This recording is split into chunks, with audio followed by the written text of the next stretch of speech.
This is Dennis Thompson's first scheduled 8th round fight, so going to be a lot more rounds just like this. And with this crowd response, Sergio. If anyone knows security, it's me, which is why I like Google Fi Wireless, a phone plan that has in Puerto Rican home base here in New York, but the fans sway judges. The fans actually sway the action sometimes, the momentum.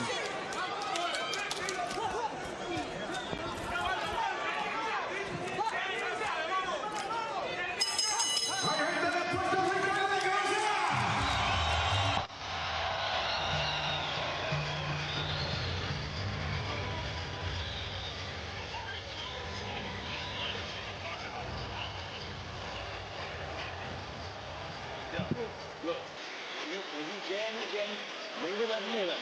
If you go jab out to your left, all you're doing is throwing the right knee. You ain't trying to cut this on. If you gonna cut this on, sit and cut this on, shoot that shit back up there. If you gonna sit there, you drink your leg. This is where Thompson does not want to be. He's a longer fighter, the rangier fighter. He needs to be in the middle of the ring, using that height, using that reach, and not being squared up against a shorter 5'5" fighter in Rodriguez, playing the spoiler, head in the chest, looping the shots, and landing good hooks, left and right hooks in that round. A lot of momentum swayed in the opposite side of Edwin Rodriguez in that round.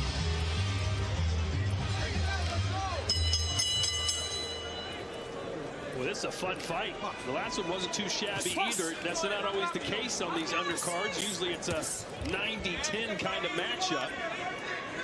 And we've seen this now twice on the bigger stages with Dennis Thompson, where he's kind of been dragged into his opponent's type of fight. We saw it back in October against Xander Zayas, and I think we're kind of seeing it here. I mean, he's got the power to certainly cause damage on the inside against Rodriguez, but Rodriguez is making him fight his fight. Sergio, what's more important for a young up-and-coming fighter like Thompson? Nice right hand. Would it impress you more if he were able to establish his game plan and avoid being drug into these kind of exchanges? Or would it impress you more that maybe he goes, you know what, I'm going to show that I can do well under pressure, and in these exchanges, I can learn better doing this rather than just stand outside and box? Well, it's a little bit of both. You're going to have to stand in the fire sometimes, catch and counter and fight on the inside. You want to evolve as an all-around good fighter, but you don't want to get hit while you're going through that evolution. So better upper body movement if you're Dennis Thompson. You know, smarter jabs, showing up those jabs, alternate those jabs, throw some foot things, get Rodriguez to fall off balance and catch him with uppercuts. There's a lot of things you need to do to become not only a prospect into a contender, but then a contender to champion. Rodriguez appears to have slowed down at least a little bit, but how could he not? Came out like a freight train those first 3 rounds. But the main thing you want to see with a young fighter is the jab. You're 20 years old. You have the advantages of speed, power, range, height. So you want to just slow things down. That's what I want to see with young fighters. You know, slowing things down, looking for the right shot, punch placement, and not overload on too many right hands. And of course, body shots. You know, working the body is always a great thing when you're a young fighter.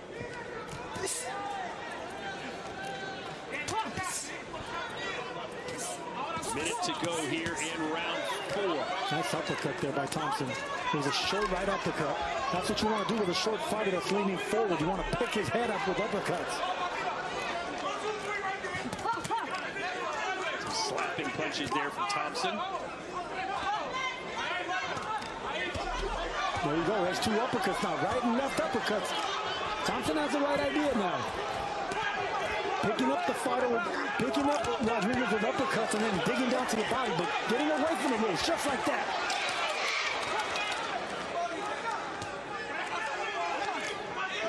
Good uppercut again from Thompson. Yeah, those uppercuts are getting good to Thompson now. You can see that he's bending his legs, you know, making himself a shorter target and digging up, picking up, you know, Rodriguez with those uppercuts. Best round of the fight so far for Quiet Storm, Dennis Thompson.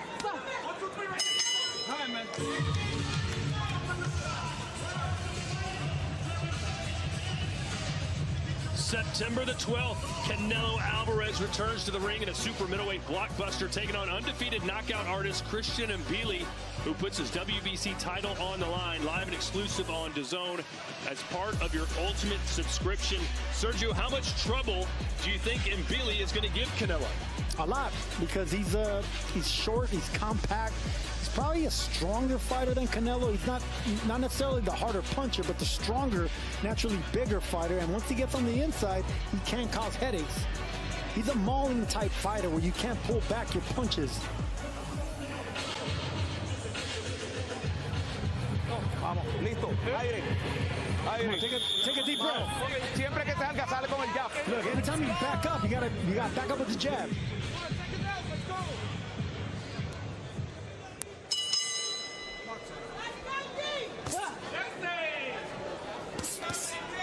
Round 5 scheduled for 8. Thompson's never been the full 8 rounds before.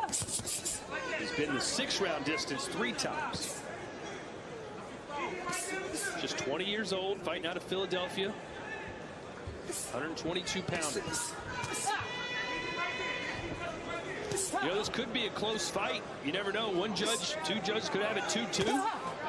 Maybe 4 or 3-1 maybe for Thompson. No, I just think the clean punching from Thompson is a pretty big difference maker in this fight. The pressure's been there from Rodriguez, but even especially these last couple of rounds, even when he's got him back against the ropes, it's felt like Thompson has done the much better work. Yeah, I agree. I think Dennis Thompson has gotten hit. He got roughed up, but the cleaner shots. He didn't look good. That's a clean shot landed by Rodriguez. Another clean jab, closing the distance. Just the good combinations, the creativity of Dennis Thompson, especially when he digs the body and then ripping those uppercuts. I just like the better shots. Well, Rodriguez's activity has slowed down, certainly, in the last round and in this round. And he's not going to beat Thompson unless he can throw as many, if not more, punches. Look, I like those straight shots by Thompson, even if they're hitting gloves. You know, you're keeping them at bay. You're keeping them at your range. And if he's giving you those gloves, keep punching at those gloves. What you don't want to do is just overload with power punching that glove. Just keep touching them with speed. Speed and technique.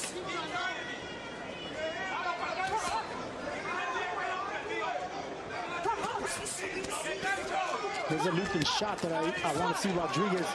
He needs to fool Thompson into that shot. So you got to start throwing shots downstairs, right hooks to the body, and then you can come and try a home run looping shot over the top. Hey, Chris, big news yesterday in boxing. Alexander Usyk giving up his title, saying he's going to fight one final time. Why do you think he did that, and who do you think he fights? Well, he was obviously facing a deadline to face Agit Kabayel or be stripped of his WBC title.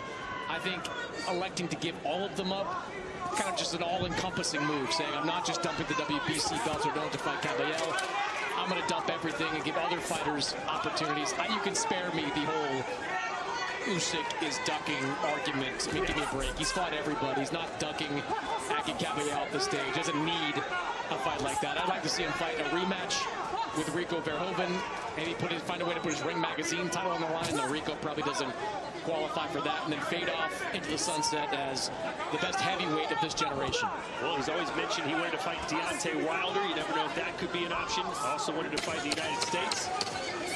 He's done that before, though, a couple of times. So Wilder I'd be okay with as well. That'd be another fighter from that generation to take on.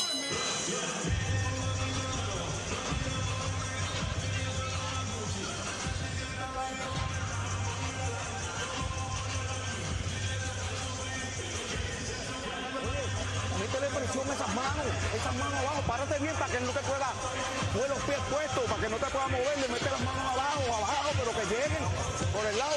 Vamos. I need you to attack the body, you understand? You gotta throw shots upstairs. Hay que mejorar ahora. Ok. ¿Cuánto va este? Aquí dejado en este 4. Come on. 6. Vamos. ¿Cuánto nos falta? No te dejes dar. Adelante, atrás con las manos arriba. You gotta go forward with the hands up. You can't let him push you back. Let's go. Mira, bloqueamos. Listen. Mira, ese jab cuando tira el del por el lado y subes con open y Listen, when he throws that jab, you gotta block that jab, go around the guard.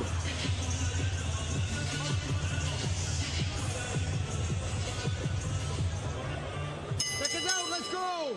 Let's go. All right. And so it continues. A good round 5 for Dennis Thompson, who had some hairy moments, I'd say, in rounds 2 and 3. Rodriguez really turned up the heat. But Thompson has just outworked him. And for the record, Dennis Thompson, Sergio, looks in incredible shape. And incredibly sharp. I like the punches that he's throwing. Now he's touching with the 1-2 and coming around with a hard left hook, trying to catch Rodriguez around the guard. Really smart by him doing that, but still backing up, not letting the shorter fighter break that distance. Yeah, he's decreased the output of Rodriguez considerably over these last few rounds because Rodriguez started to feel some of these shots coming back. Rodriguez still moving forward, but not throwing anywhere near as often as he was in the first 3-4 rounds of this fight. Now, some guys are just professional chins.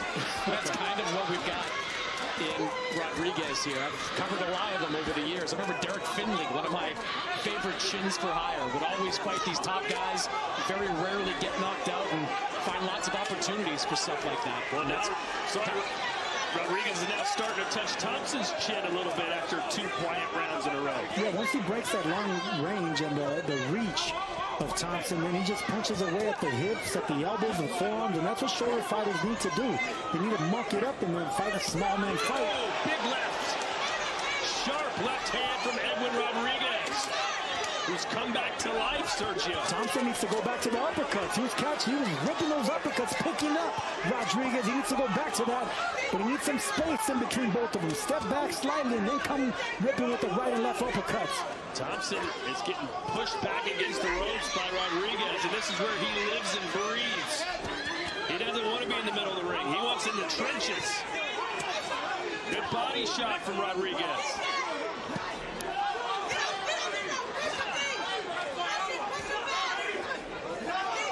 He can't outbox him, Sergio, but he can outgrind him. A little half move like that, just stepping out, stepping around, trying to create some space there. Need more of that from Dennis Thompson when he's in these positions.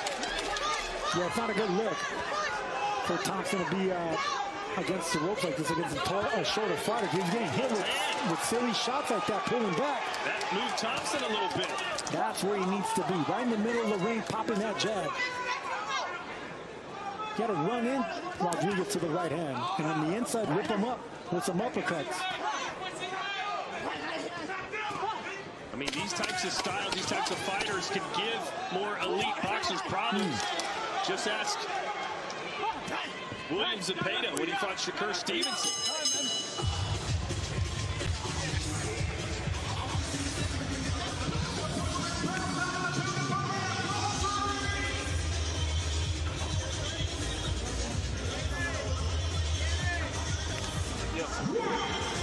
Getting to move that hit too, though, dude. Sometimes you go on one shot and stand right there on the line. Move that head and go to your left, go to your left. And when you sit there, stop sitting on this so much. Stop sitting on this much. When you want to drop right here, move my body, get out. But when you sit there, give me the right hook. We see Rodriguez smothering the shots, landing a good left hook, going around the guard and being squared up. Squared up like that is not a good thing. That's where Thompson can take advantage of the uppercuts down the middle. But good shots like that prevented Thompson from throwing and ripping shots to the body and coming up under the guard with uppercuts. Good round. Good sequence there by Rodriguez. Round 7 of 8 here from the Barclays Center in Brooklyn, New York. The second of our 3 preliminary fights before our main card gets underway at about 8:15 Eastern Time. You know, to me, Thompson's got to get a little bit better on his feet. He's got to be more nimble on his feet. Don't let a guy like this pressure him. Look, he's only 20 years old, so there's a lot more room to grow. But, you know, kind of until he develops that man strength and is knocking guys out at a higher rate, you've got to use the entirety of the ring. Use that athleticism. Clearly athletic. Use that athleticism, that length, win fights that way, and not let guys drag you into these types of fights. And controls the aggression of Rodriguez with jabs, double, triple the jabs, everything else. Yeah, good output again from Dennis Thompson. 115 for 86 landed, but nearly 200 more punches thrown. That's been a big difference maker in this fight. That's a lot of punches for anybody. Power punches, you pointed out. Those are power shots. You drag that stat out over 12 rounds. That's 1,000 power punches from Thompson. Yeah, not a lot of just simple jabs being thrown in this fight. These guys are throwing bombs at each other. Good right hand there by Rodriguez. Rodriguez on his horse a little bit. Thompson's like, hey, you want to grind? Let's grind.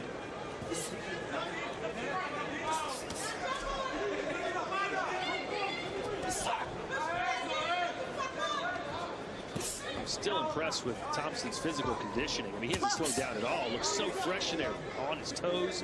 Now he's starting to back Rodriguez up. He fights relaxed. Yeah.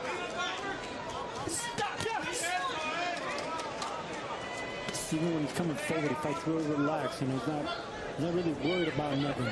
This is where he should be, Sergio. If he wants to, if Rodriguez wants to keep backing up, Thompson just let him. Say, hey, we're going to fight in the middle of the ring. That's where I want to be. You want to stay on the outside, so be it. But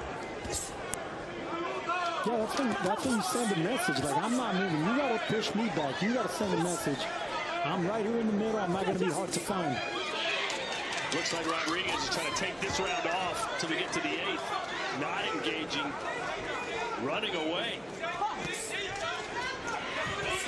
So when you're not engaging, you just got to attack the body. Even if they're jabs, attack the body. That's going to be easier to get the movement, the lateral movement from Rodriguez to stand still and land a combination. Now Thompson Rodriguez fighting a little bit.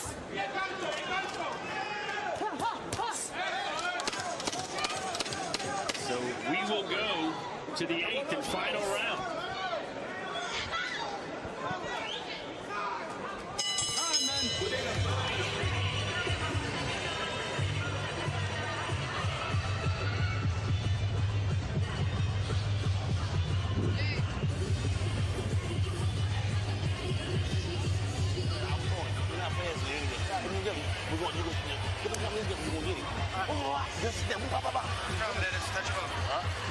Need more shots. Press it back now. He not going run. He gonna just keep on going. Double jab. Look, he's double the jab and chop that shit down. This joint getting away all the time. You gave me hook my hand one time. Keep giving it to me. No, primero hace pam pam y después cuando tú entres sigue. Paso atrás, mano y mano tú primero. Step back. You got to throw the hands first. Step back. And then you take that body. You got to touch him and bang him to the body with that left hand. Let's see if Edwin Rodriguez saved a little gas in the tank for the last 3 minutes. As the quiet storm is getting louder and louder by the round. Thompson's first time ever fighting in New York. It's been a good experience so far, and I think he's learned a lot from having to deal with this guy like Edwin Rodriguez, who wants to put his forehead on your chest and just beat you to death. Yeah, and this is what you learn from veterans, 26-fight veterans that never been stopped. You know, they have these little crafty moves not to get hit with solid shots. They know how to survive. They know how to, you know, be pesky. yeah, over these last 2 fights, these are the kind of fights that matchmakers love. You see Brad Goodman sitting ringside, Kevin Rooney of Matchroom sitting ringside. When they've got prospects like we saw with Quincy Williams, like we're seeing here with Dennis Thompson, you want to get opponents that aren't super dangerous, aren't going to run the risk of knocking out your fighter or beating your fighter, but test them in the exact same way that Rodriguez is testing Thompson.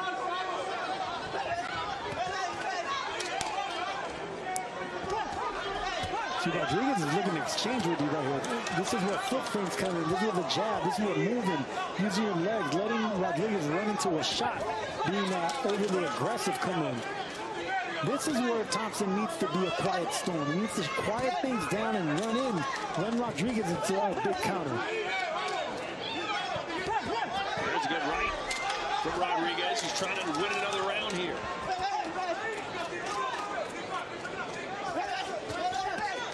Rounds 2 and 3 were really good rounds for the Puerto Rican. Not sure if he won them both, but since then he's slowed down, hasn't had the same kind of success, but here in the 8th, he's found his second win.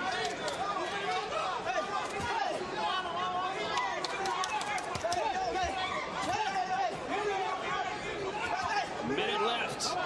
Thompson looking to go the full 8 rounds for the first time. And we were talking about, you know, Rodriguez never being stopped, you know, being a crafty fighter. Sometimes whenever you're dealing with a fighter that's never been stopped, it's because he didn't come to win. He's a journeyman.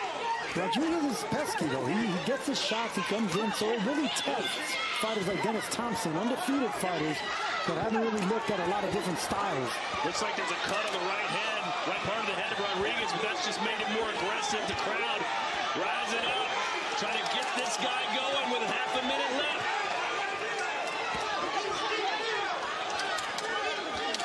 Hasn't been much for the referee to do because these guys don't stop throwing punches. Not sure he's had to break him once, and here we go.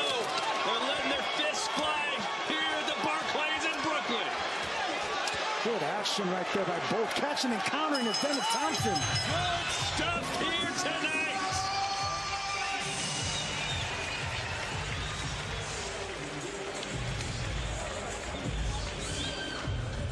And kudos to Edwin Rodriguez, who really, at least according to the Vegas bookies, had no chance to win this fight, but he didn't listen to them.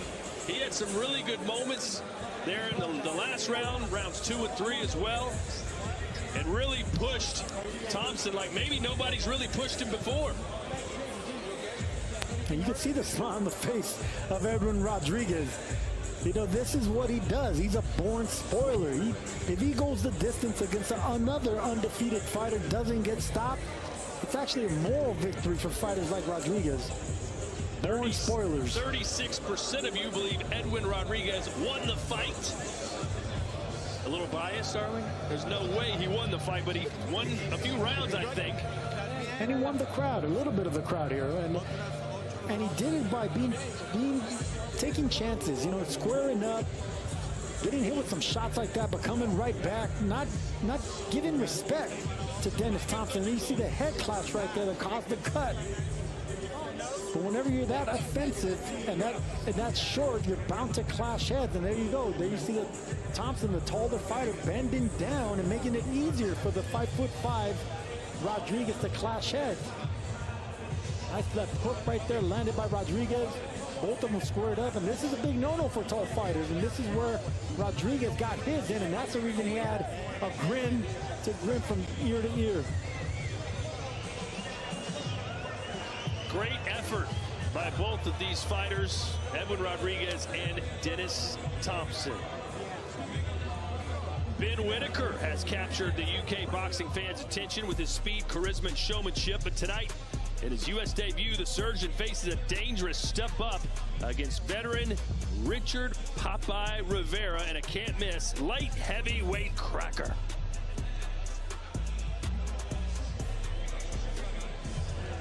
It's Popeye the Sailor Man versus the Surgeon later tonight. Still one more fight to go on our prelim card. That'll be Juanma Lopez and Alberto Motos. That's next. It's time for our decision now, and David Diamante has the scores. Ladies and gentlemen, after 8 rounds of action here in Brooklyn, we go to the judges' score totals, and they read as follows. Robin Taylor, 79-73, Thompson. Benoit Roussel, 77-75, Rodriguez. And Nicholas Esnault scores this contest 77-75 for your winner by split decision. He's still undefeated, Dennis NFUP Thompson. That was not expected, Todd. You called it. You said maybe the Rodriguez caught some rounds. Well, one judge gave it to Rodriguez. 79-73 Thompson, 77-75 Rodriguez. That is the polar opposite. 2 completely different fights were seen by the judges. Well, hey, he gave it his all, and one judge thought he did enough to win, but in the end, the quiet storm, Dennis Thompson improves to 11-0 as we send it back upstairs to Kate. Thank you very much, Todd. Yes, Kate Scott, Malik Scott here with you. Yeah, listen, I think we're probably all surprised, are we, that it's not a unanimous decision for Dennis Thompson. At least that's the way I saw it. But what we did see was an uncomfortable fight for Dennis Thompson.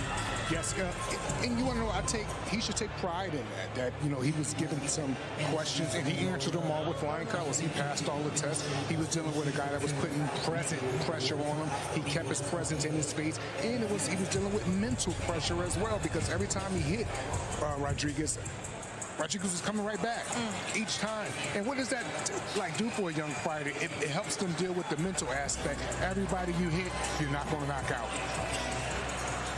And there was times also that I thought there, he could have been spinning off the ropes from his offense. Right there, he could have turned sometimes. There was a time that his trainer, Ennis, was actually telling him that bring the right hook around the jaw. If you're from Philly, you know what right hook around the jaw means. Around the jaw mean around the high guard. And he was listening and doing it at times. But in my opinion, at times he was too much right here on the ropes.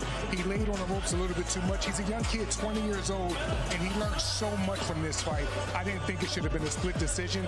I thought he won most of the rounds. I thought his opponent had a lot of good testing moments for him, but I don't think it was a split decision. But that's the type of fight that most prospects or all prospects need, those type of tests. When he goes home and watches this fight again, what will he feel pleased about how he handled in the fight? He's going to feel pleased that he showed guts, he showed glory, he threw combinations. He's not going to be happy how much he was sitting on the ropes, though.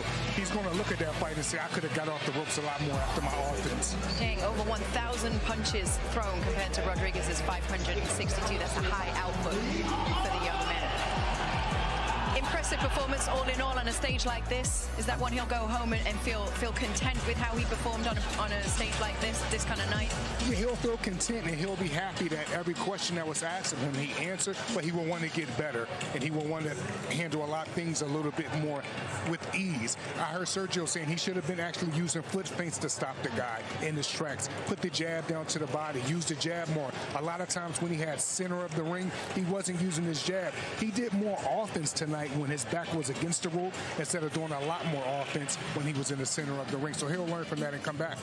Right, well, we're certainly very happy to have you here with us tonight as we bring you just a great night of fights live from here from the Barclays Center in Brooklyn. The pay-per-view schedule on DAZN is just absolutely stacked, and all of them are available to you at one price with DAZN Ultimate. Tonight, you've got Xander Zayas and Boots Ennis, who behind us are going to have their unified junior middleweight showdown. We're looking forward to that one. On July 25th, former heavyweight champion Anthony Joshua returns to the ring. That one against Christian Prenga in Jeddah. August 29th, one of boxing's brightest young heavyweights, Moses Itauma, faces the toughest test of his career so far against the very dangerous Filip Hrgović.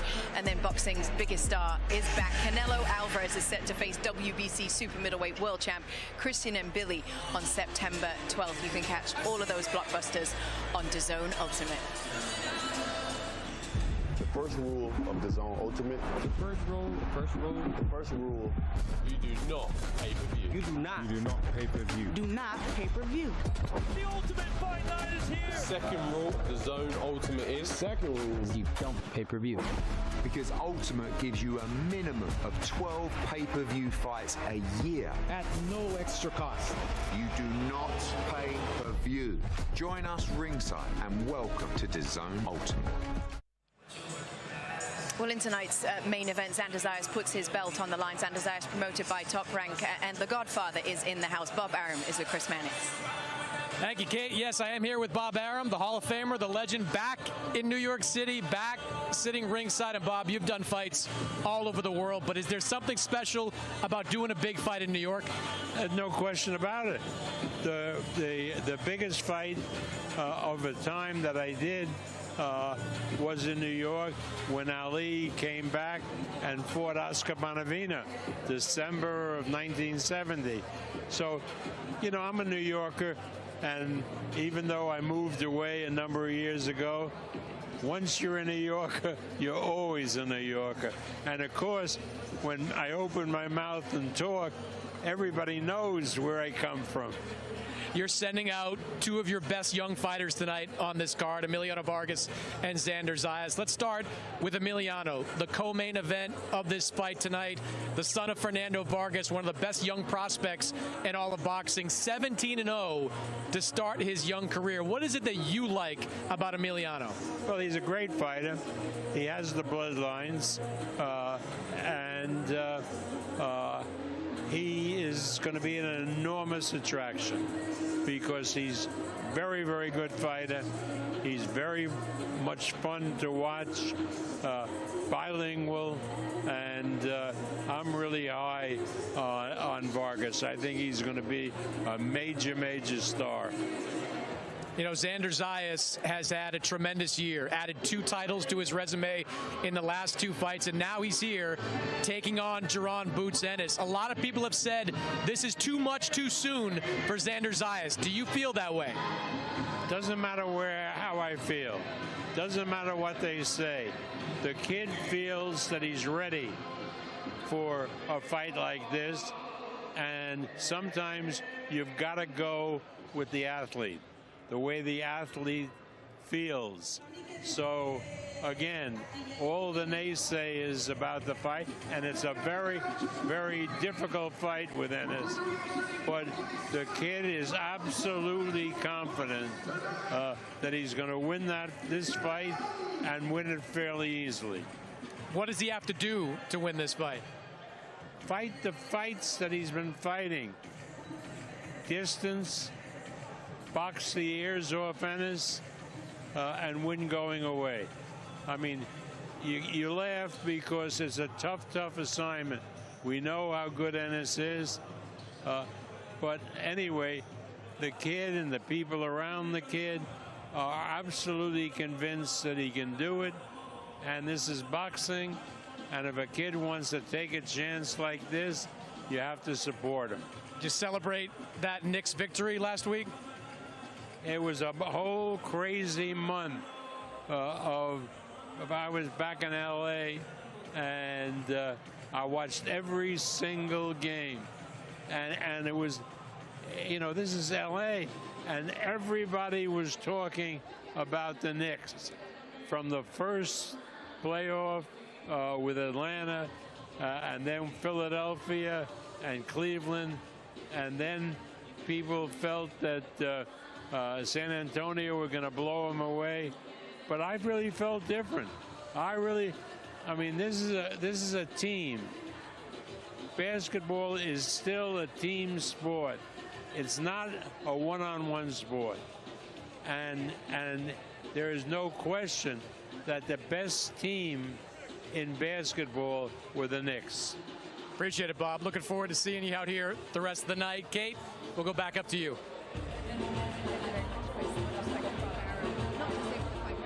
¿Qué vamos a hacer? La pelea que costó no va. Y después, ¿para cuándo? Como para diciembre, yo creo que es la próxima que vamos a tener nosotros. A la afuera. Whatever top rank wanted for Xander Zayas, this is the fight that Xander Zayas. Eso fue un revolú porque aparentemente Juanita le había dicho a... Absolutely, and that's what I'm so impressed with from Zayas. He chose this smoke.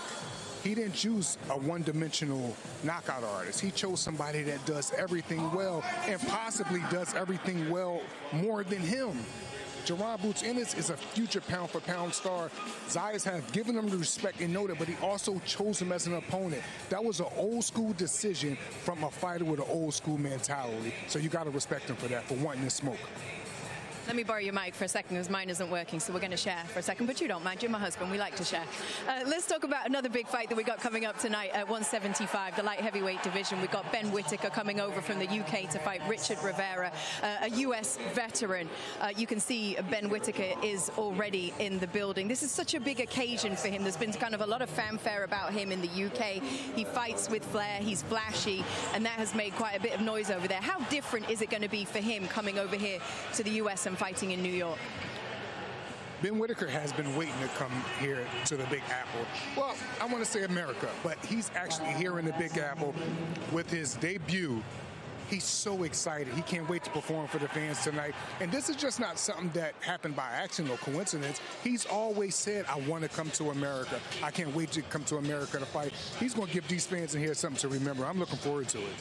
Yeah, and the man that he's facing in the ring tonight, Richard Popeye Rivera, I should call him, is a bit of a character as well. Patricia Duong went over and met with him as well before the fight. She had a gift for him. Here you go.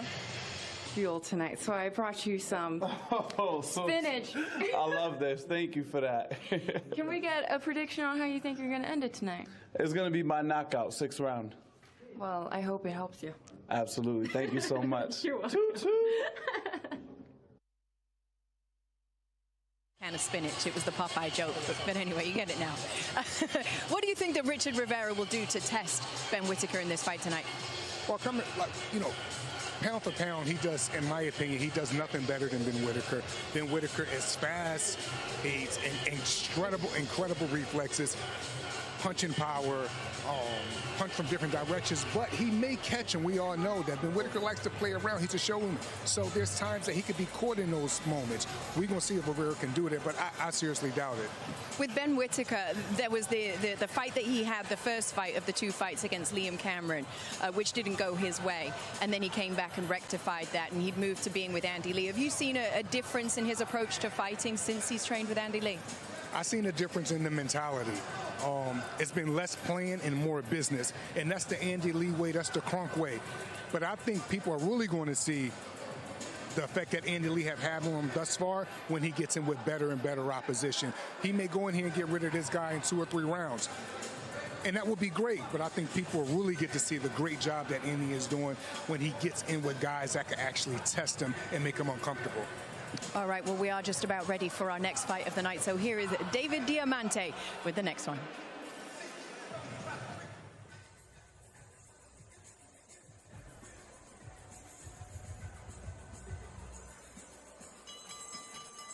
Ladies and gentlemen, from Barclays Center, Brooklyn, New York, USA, live on DAZN, we are set to go with a special super flyweight attraction. Set to make his ring walk from Madrid, Spain. Please welcome Alberto Motos.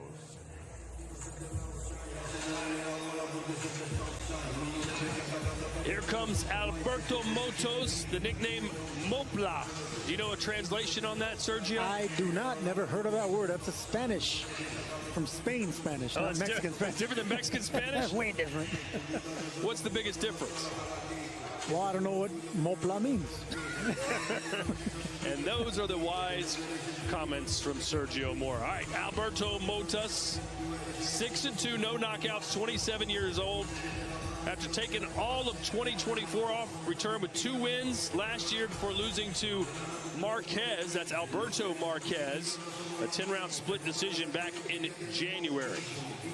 But he's had over a month to prepare for this fight. It's going to be a tough one against Lopez. Well, look, he's not a power puncher. He likes to make it a little bit rough in there. He's not a power puncher either. Takes a good shot. Motos is the type of guy that will test the prospect. 5-0 prospect like Juanma. We're going to see if that power is real, 1, and 2, if Motos could actually make it difficult, breaking that distance and roughing him up on the inside.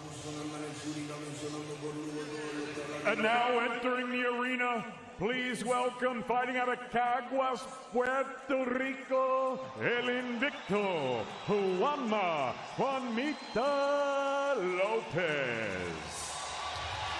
And yes, this is the son of the former 2-division world champion Juan Manuel Lopez, who won the WBO Super Bantamweight and WBO Featherweight titles en route to a 36-6-1 career record. Sergio, the obvious question is, can the son be as good as the father?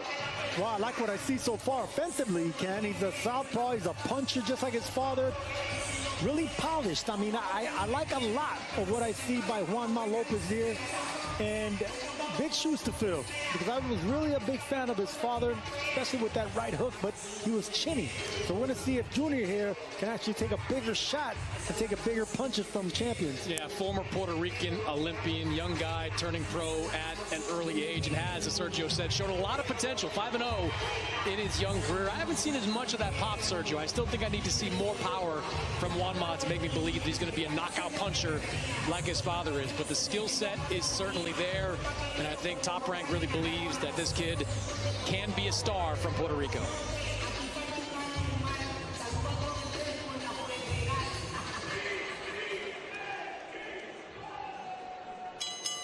Ladies and gentlemen, from Barclays Center, Brooklyn, New York, USA, live on DAZN, we are set to go with our next bout of the evening, and it's all being brought to you courtesy of Mr. Eddie Hearn of Matchroom Boxing in association with Top Rank Incorporated. Introducing your 3 judges scoring this contest from ringside: Tom Carasone, Tim Cheatham, and Mark Constantino. And at the sound of the bell, your third man in the ring, referee Ricky Gonzalez. And now, ladies and gentlemen, 6 rounds of boxing scheduled in the super flyweight division. Introducing first, fighting into the red corner, he wears white with gold trim. He scaled 113 3/4 pounds. His professional record, 6 victories against 2 defeats. He fights out of Madrid, Spain. Please welcome Alberto Motos. And his opponent across the ring, fighting out of the blue corner. He wears the black with gold trim, official weight 114 pounds. He is undefeated in his campaign as a professional with a record of 5 victories, no defeats, 2 wins coming by way of knockout. Peleando desde Caguas, Puerto Rico, presentando el invicto Juanmita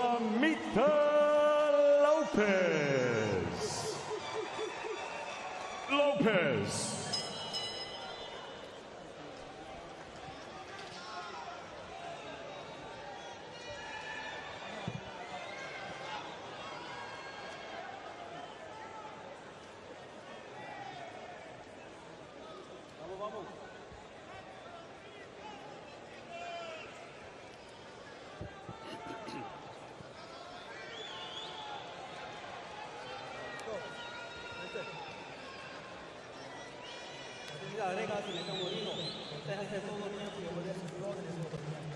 Aquí arriba está bien, y aquí arriba está bien.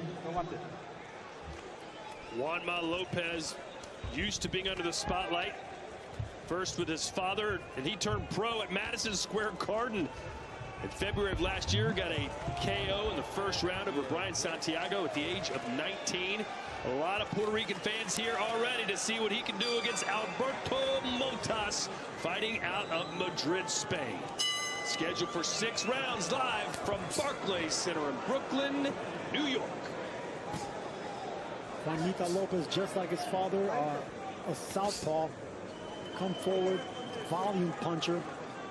Those similar combinations. His father had more pop, more power, but I think slight more speed is in Juanmita, especially foot speed. You think Chris Mannix has the best picture of us down there at the bottom of the screen? Oh, those are the new pictures finally. There you go. Chris wasn't on the docket, apparently. I missed the photo shoot. Is that your high school yearbook picture? I don't know. I missed it. Sergio looks like he's a superhero in that one. It beats the other one. It looked like I had a stroke in the last one. All right. Lopez 5-0, only 2 KOs, though. Alberto Motos does not have a knockout in his 8 professional fights. You can see Juanmita throwing away the hook.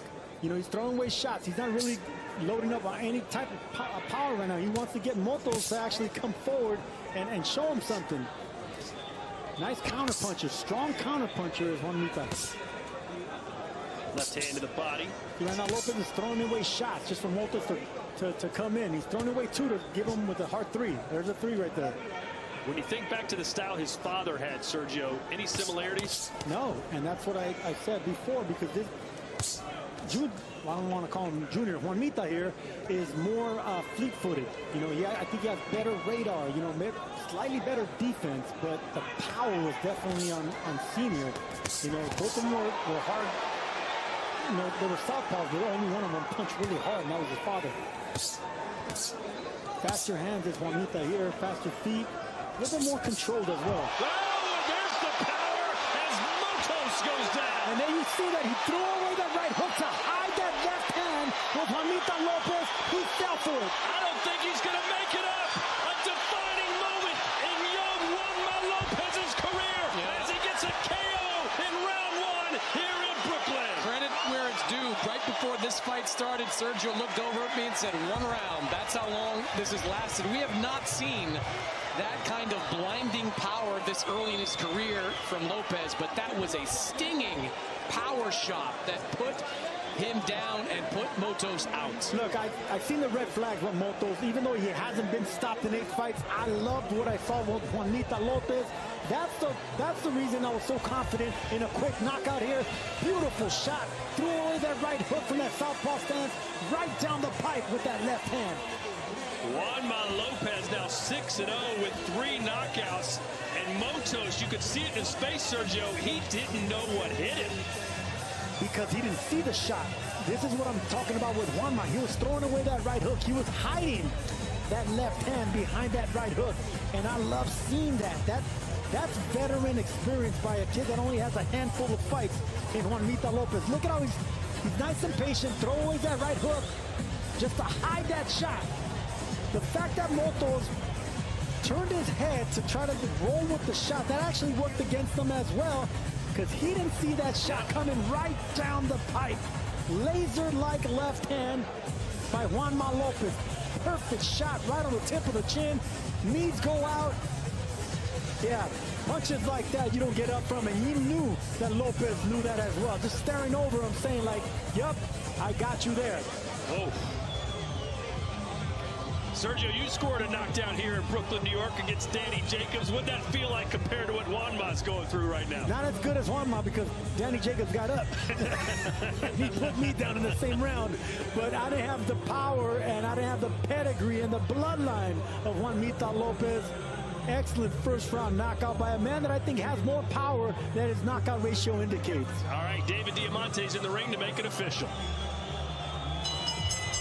Ladies and gentlemen, Ricky Gonzalez calls a halt to this contest. The official time of the stoppage, 2 minutes and 5 seconds of round number 1. Declaring your winner by knockout. He's still undefeated, Juanma Lopez.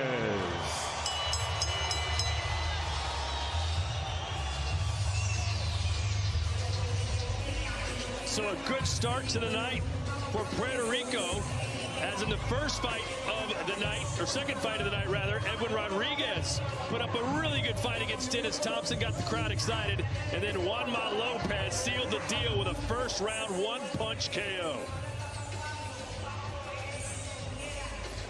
Can it continue all the way to the main event? Sergio Xander Zayas, a 5-1 underdog against Boots Ennis. Well, it's going to be a tall task, and the odds are against the young champion, the young unified champion that's attempting to do something great.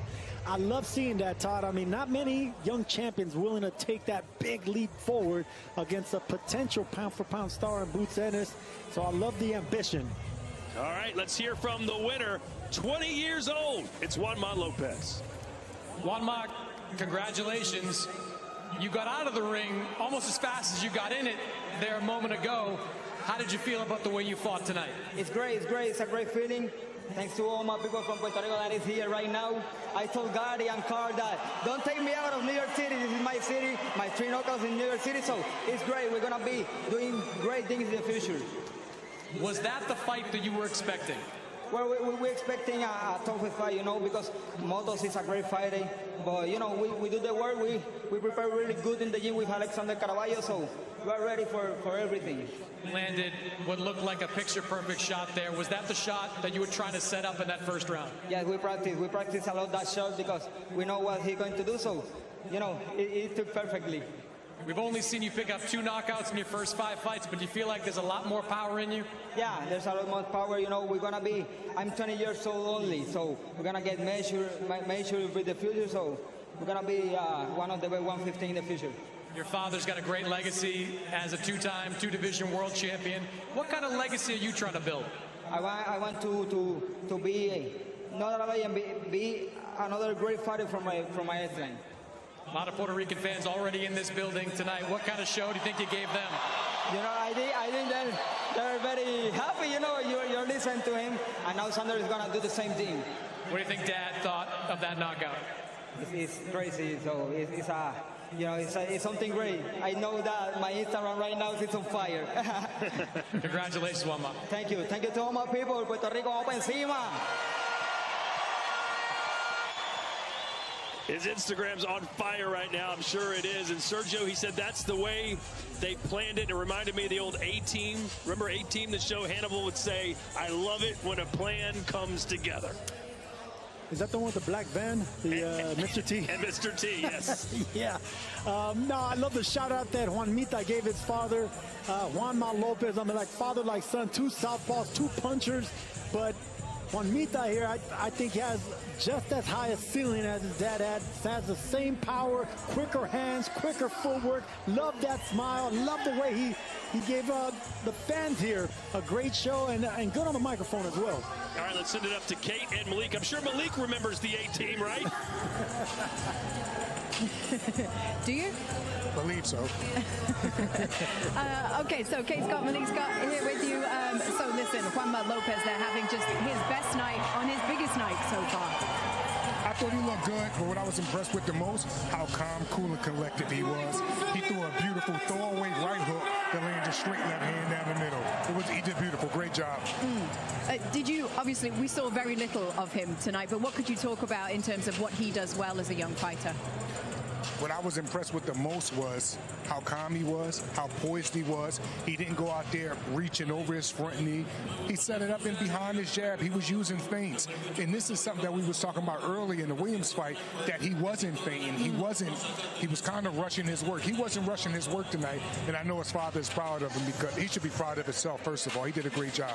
Yeah, he looked very happy indeed in the ring, as he should after that fight. We'll give you a short reel of highlights here. Didn't even last a full round, did it? Juanma Lopez coming in motivated and ready against Alberto Motos. Talk us through, Malik. Yes, you can see he's jabbing, not doing too much extra with his feet, jabbing. And look, that was a throwaway right hook just to land the straight left hand, like Sergio said.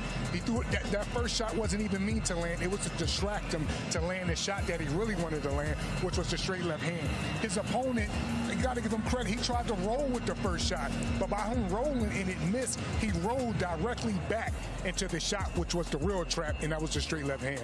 Incredible, very surgical finish here, and he set it up precisely behind his jab, behind his feints, behind his front knee. Wasn't in a rush, wasn't smother his work. He went out there and looked like a true professional. Throwaway right hook, straight left hand right down the pipe. Beautiful. I know you enjoyed watching his father when he was active, 2-division world champ at 122 and 126. It's hard to say, but what do you think is the ceiling for him? How far can he go? I think he can go just as far thus far. We don't want to get too ahead of ourselves because sometimes young fighters can do that to us.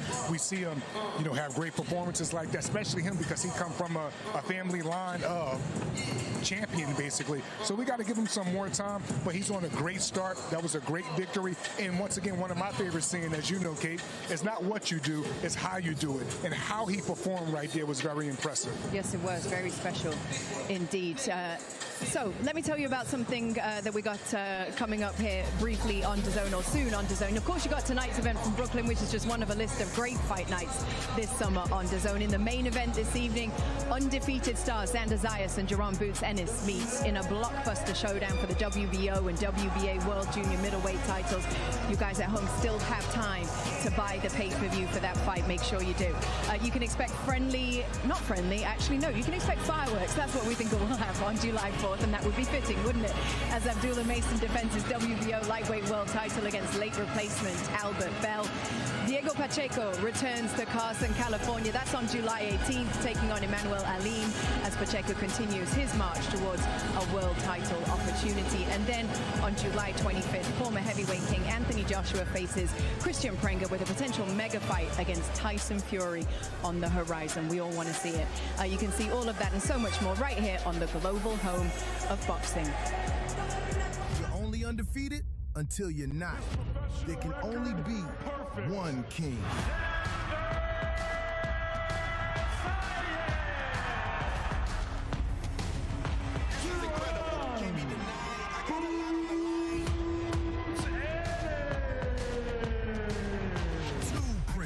Two perfect records, one unified title. Which prince will be crowned king? June 27th, watch only on DAZN. Yes, welcome back to our position up here at the top of the Barclays Center. It's already pretty full, by the way. Puerto Rico turns out, don't they, for their fighters. Philly as well, which is not far down the road. Chris Mannix has joined us. I guess we want to, of course, build towards the main event tonight. Jaron Ennis against Xander Zayas, the fight that we're all super excited about. What's interesting to me is that you have this weird situation where Xander Zayas is a man with two belts, the WBO and the WBA at 154. Jaron Ennis comes in only his second fight at 154, and yet he's the favorite. How does that happen? As simple as it sounds, okay, you just have to be that damn good. And that's exactly what Jaron Boots Ennis is. Then you have to have the star quality. And I'm not just talking about outside the ring. I'm talking about inside the ring. He has a poisonous when he's operating. He's very surgical when he's operating. And he's one of the few fighters that's just not slick, that just don't do good counterpunching, but he's also a knockout artist at the same time. And when people expect you to be the future of boxing, they automatically put you in a position to fight for a title, and that's the position that he's in right now. Even when he fought Chukajar, somebody that was moving, he used good front foot pressure and chased him down all night. It's just what he do. He's a special fighter, and we all know why he's here. Yeah, and I think that the odds are largely based on the eyeball test. I think when you look at these two fighters, you see flawless records, you see the belts around the waist of Xander Zayas, but when you look at him, you see a pretty good fighter. I think when people look at Boots Ennis, why Xander Zayas took this fight, I can't underscore enough how everybody in Xander Zayas' orbit told him not to take this fight. They said, go back to Puerto Rico, do a title test. You like Giovanni Santillon? We got him lined up for you there in Puerto Rico. Nice little title defense, and then you can move up to 160 pounds, fight for a middleweight title. Xander Zayas said no. He said, hell no. He said, I want to fight the best in the division, and if Boots Ennis is not fighting Virgil Ortiz, then I want to fight Boots Ennis. Make no mistake, this fight is only happening because Xander Zayas pushed forward, and he believes that he has the skill set to beat Boots Ennis, and I'm anxious to see if he really does. Do you look at that, Chris, as a win-win for him, regardless of how the fight go? The fact that he chased this smoke, the fact that he wanted to fight one of the most dangerous fighters in the world, that he's calling him out? I would say this. I do think he has a chance here. I don't think it's a case where Boots is going to run him over, because Boots, as much as we all like him, he is also untested. His best win, Amantes Stanionis, maybe Roy Monvilla, throw guys like that into the mix. He has not been tested by a fighter the caliber of Xander Zayas. But to your point, this is really a no-lose type of situation for Xander Zayas. Unless he gets Wisma Limad, and I'm going to make that a verb right now, unless he gets Wisma Limad to get run over in the first round, he is going to be able to move forward, maybe move up in weight, challenge for belts at 160. But I'm telling you, I've been around this guy all week. I've done interviews with this guy over the last couple of months. He believes wholeheartedly that he can win. You start to talk to Javier Centeno, his trainer. I know trainers, they believe in their guys. But Javier, I think Javier believes more now than he did when this fight was announced 2 months ago. Be careful now, everybody, because the clouds of weed smoke are kind of drawing in. They're heavy here in New York. One of the things I wanted to ask you about is kind of one of the narratives that you see online. Some of the chatter is that Boots Ennis takes too many punches. How do you feel about that? I think it's a perspective thing. I think at times Boots get hit, we'll say 5 or 6, 7 times per fight. But it really should be looked at in the case of he takes a great punch, because if someone is always getting hit, I've seen other great fighters get hit. I've seen Floyd Mayweather equilibrium off when Shane Mosley cracked him. I've seen Crawford equilibrium off when Gamboa cracked him. I've never seen Boots, since he get hit this much, why I never seen his equilibrium off. Why he leave out a fight the same way he walked in, clean cut. it comes across like the nitpicking thing is a real issue when you're that great and you're that good how Boots is. I think it is beyond dispute that Boots does get hit. The numbers say that. He gets hit by 27% of his opponent's power punch. It's not a huge number, but that's a real number that he's getting hit by. Some of that is the Philadelphia in him. He likes to square up. He likes to fight against these guys, and he's willing to take one shot to give 2 shots back. I think the bigger question is, and the better question at this point is, does Xander Zayas have the power to make him pay for that? Because the last couple of opponents, last championship fights that Xander Zayas has fought in, against Jorge Garcia and against the Boss Barao, both of those guys showed no respect for the power of Xander Zayas. Now, they didn't have the skills to make Xander pay for that, but they were willing to walk through Xander's shots. Can he see an uptick of power? Is there a man strength development for Xander Zayas at 23 years old that's going to cause problems if he lands those shots on Boots Ennis? Well, we had 3 real fights on the prelims. We've got 4 fights to come for you on the pay-per-view portion of this card tonight. If you haven't yet bought the pay-per-view, run, go do that right now. In the meantime, we're going to send you backstage to Emily Austin. I have been backstage all night, and fighters are starting to make their way in, preparing for tonight's pay-per-view. You know who else has been making their way in? Celebrities. I have been spotting them left and right, and I will be catching up with them as tonight unfolds. So make sure you check out DAZN Boxing in the meantime so you don't miss amazing moments like this.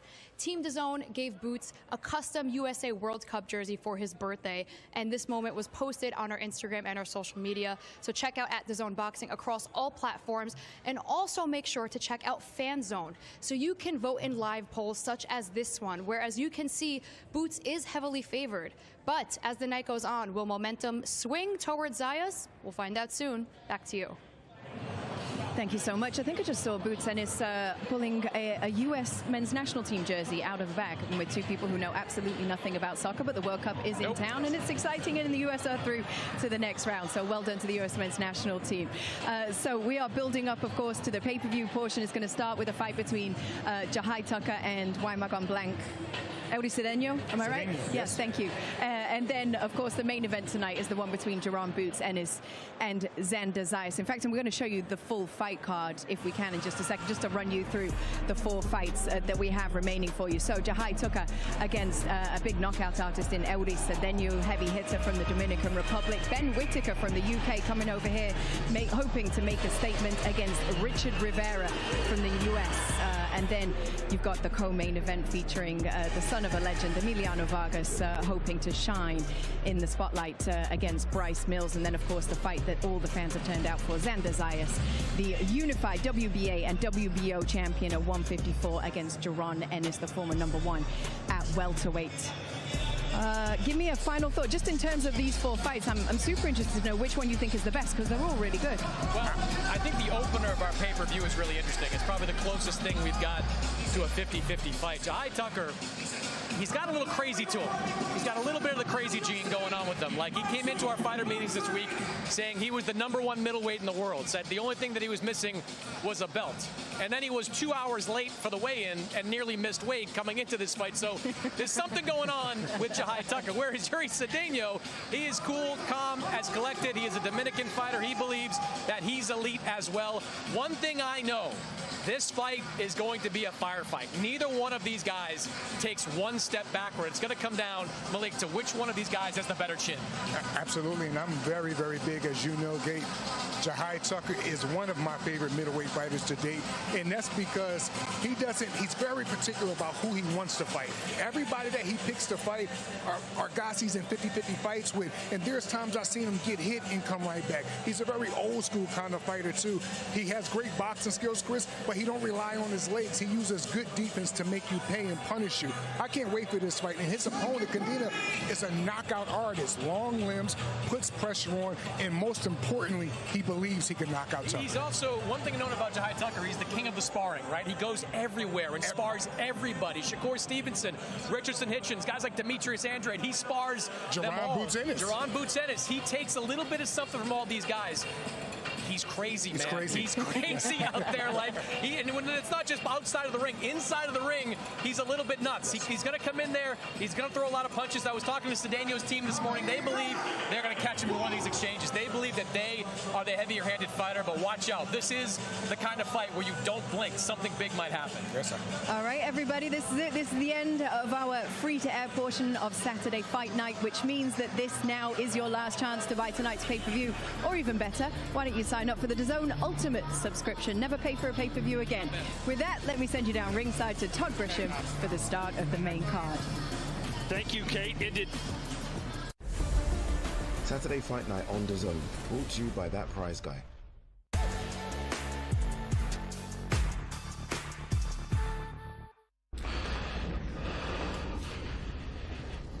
What's he got saying? Turn around. Or join them.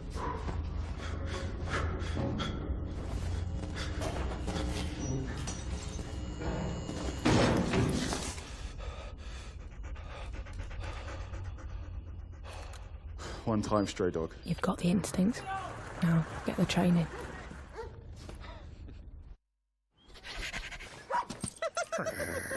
Rover, here. Come here. Oh. I'll be right back. Good, Rover. Come on, sit. Okay, let's go home. Rover, stop. Rover, what are you doing? Rover, will you stop that? Rover, are you crazy? Oh, you stupid dog.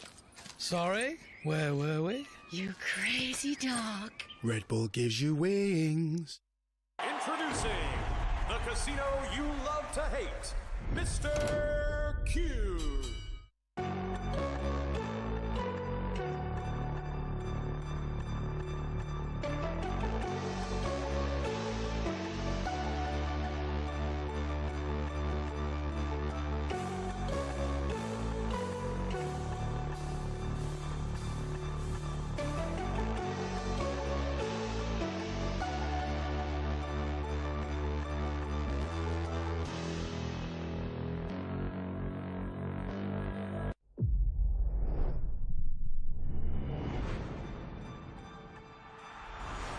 Don't miss the biggest nights.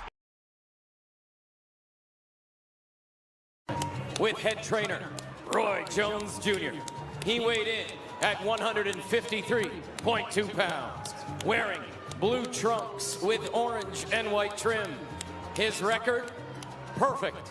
20 fights, 20 victories. 11 of those victories coming by way of knockout. From Heilbronn, Germany, Slava Spomer!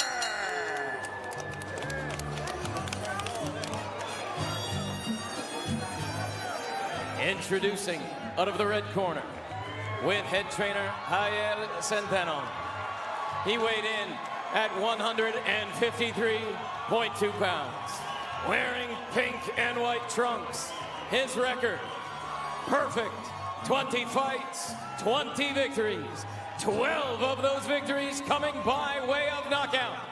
He is ranked #1 by the WBO at 154 pounds. He is the reigning, defending NABF, NABO junior middleweight champion from San Juan, Puerto Rico, Xander Zayas.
Slava. Good evening, Xander.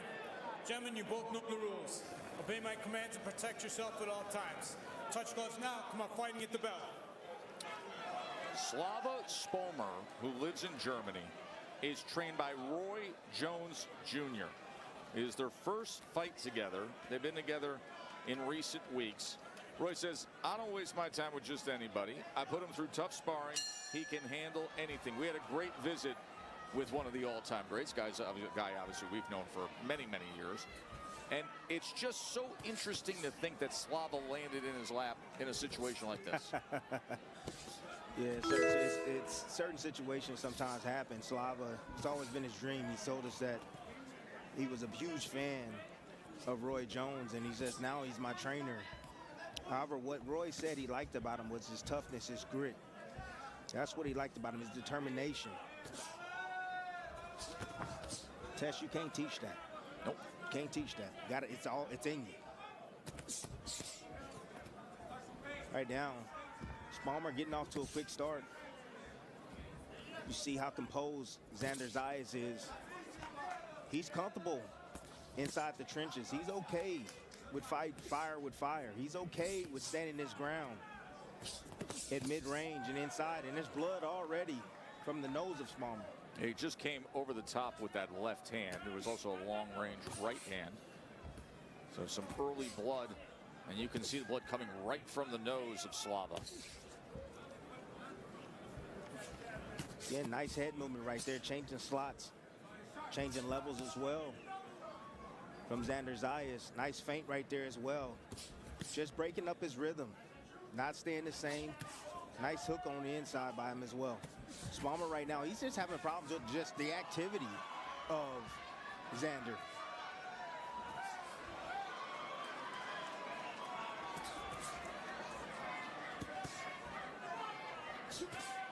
Nice uppercut on the inside. Yeah, that's a part of the game plan. That's when you know early on when you're able to, you see a fighter start to land punches. It's part of the game plan. It's punches that he's been working on. That uppercut, as Spomer tends to lean over that front knee, is what Xander is looking for. The left hook went across the belt line, and he gets the warning from Charlie Fitch, the referee.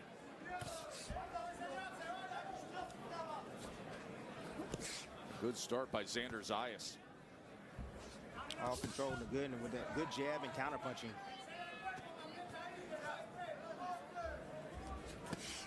Oh. Nice bump right there from Xander. Something he added to his arsenal. There's a right hand from Xander. And tried to dig underneath with that left uppercut. This is a fine looking first round. Xander getting off to a quick start. He is. But that's what I like about Xander. That's what makes him different.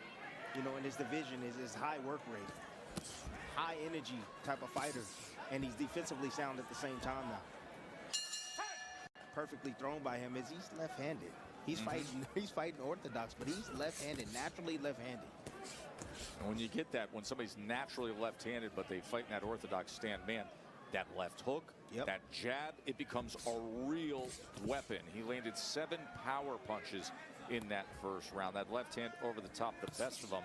But Javier Centeno, his trainer, who he's been with throughout his career, said, do not abandon the jab. By the way, he outlanded him 20-6 in that first round. So that means that Xander Zayas, who's never been outlanded by an opponent in terms of total punches, now through 92 professional rounds, an opponent has never outlanded Xander Zayas. Wow. Yeah, that high work rate is going to win him a lot of fights. You know, when you have a high work rate like that, it puts fighters on the defensive. Little access to let you hear from the legend Roy Jones Jr. as he's the trainer for the first fights together with Slava Spomer. Yeah, it's obvious that Spomer has to close the distance. As long as he standing mid-range to outside, the quicker, the longer arms of Zayas is going to give him issues, going to give him problems. And even right there, that shows you how the looseness of Xander Zayas.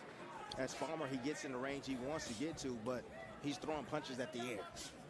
Xander is nowhere to be found.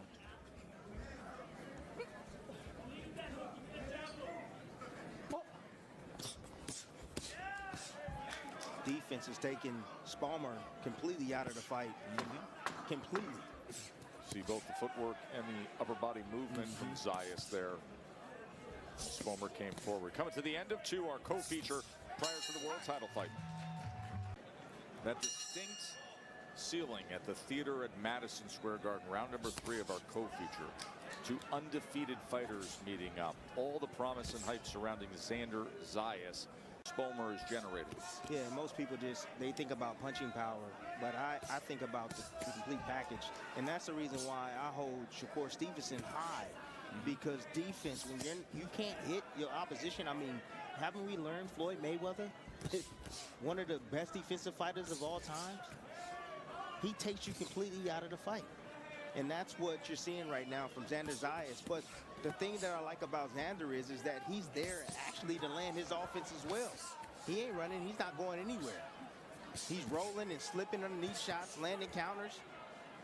And he's landing 34% of his Look at that. Nice uppercut on the inside. He's not running away from. Good combination. He finished up with the right hand at the end of it. Again, excellent in transition.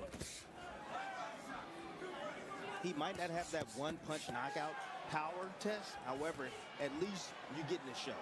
You get the show with Xander Zayas. And again, he's only 22 years old. Oh, he got hit with a big shot right there. Looping right hand. Right hand comes in from Slava Spalmer. Yeah, Spalmer said that he gets hit with right hands. He said that's the money punch for him. And he landed one just 10 seconds ago. Good body work by Spalmer as well.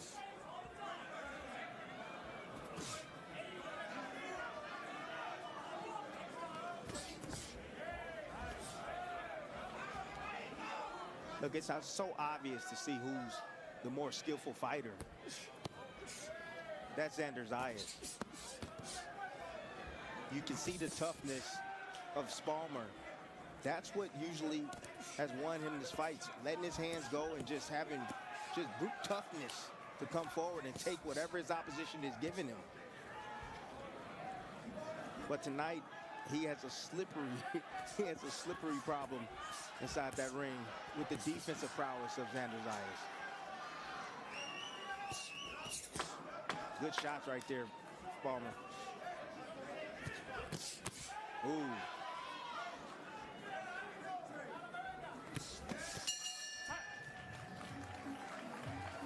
Xander Zayas against Slava Spalmer, and you see the power punches and the body shot work of Zayas with a 20-2 advantage. He says this is the breakthrough fight for me.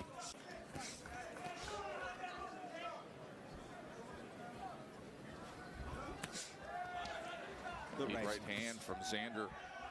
Yeah, Spalmer landed his own right hand as well. He landed one earlier during this round.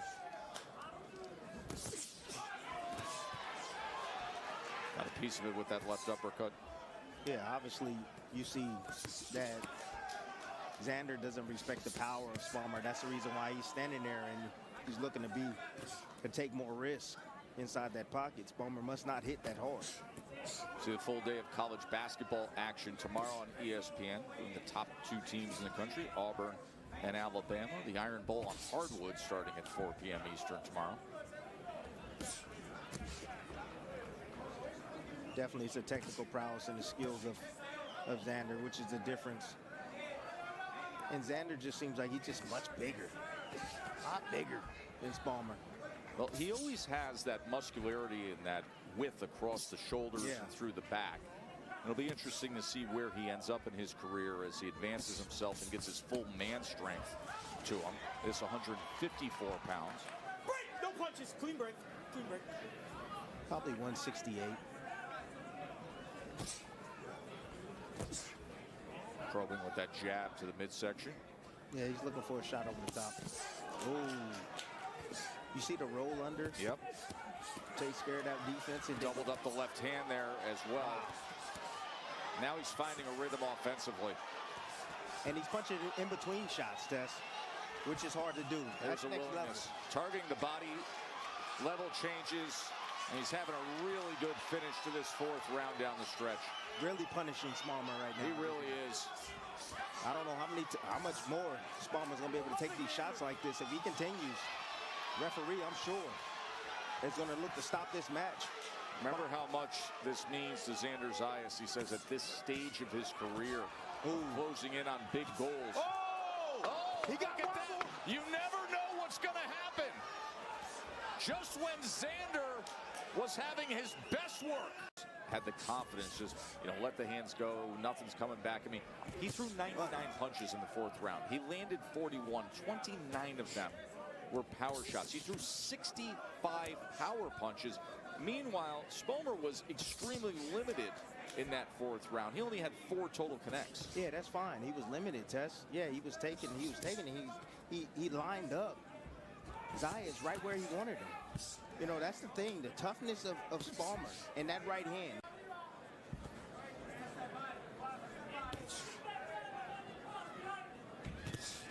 Another right hand over the top.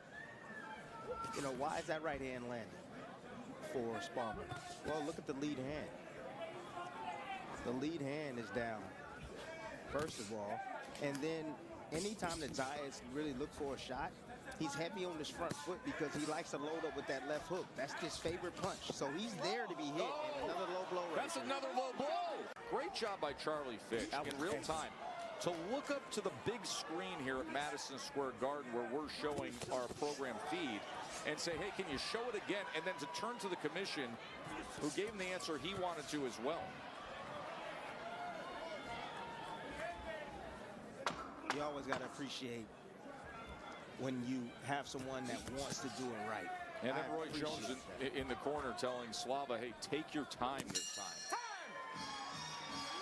45, 5 rounds to nothing.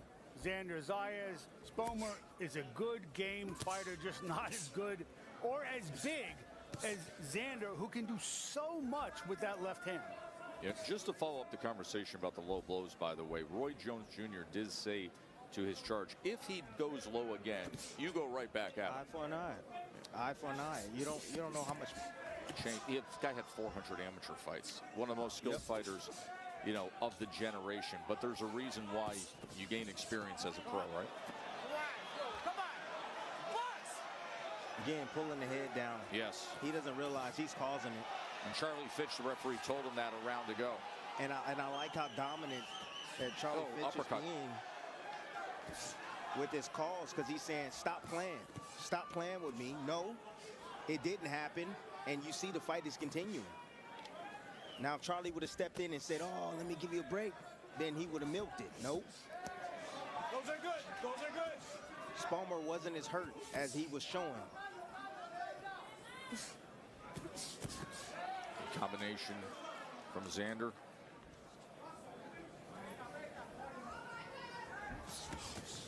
The only way that I see, as of right now, Xander even coming close to losing this fight is if he just gets caught slipping. And it's going to be with a right hand. There was that moment late in the 4th round where he got caught with the right hand. Yeah.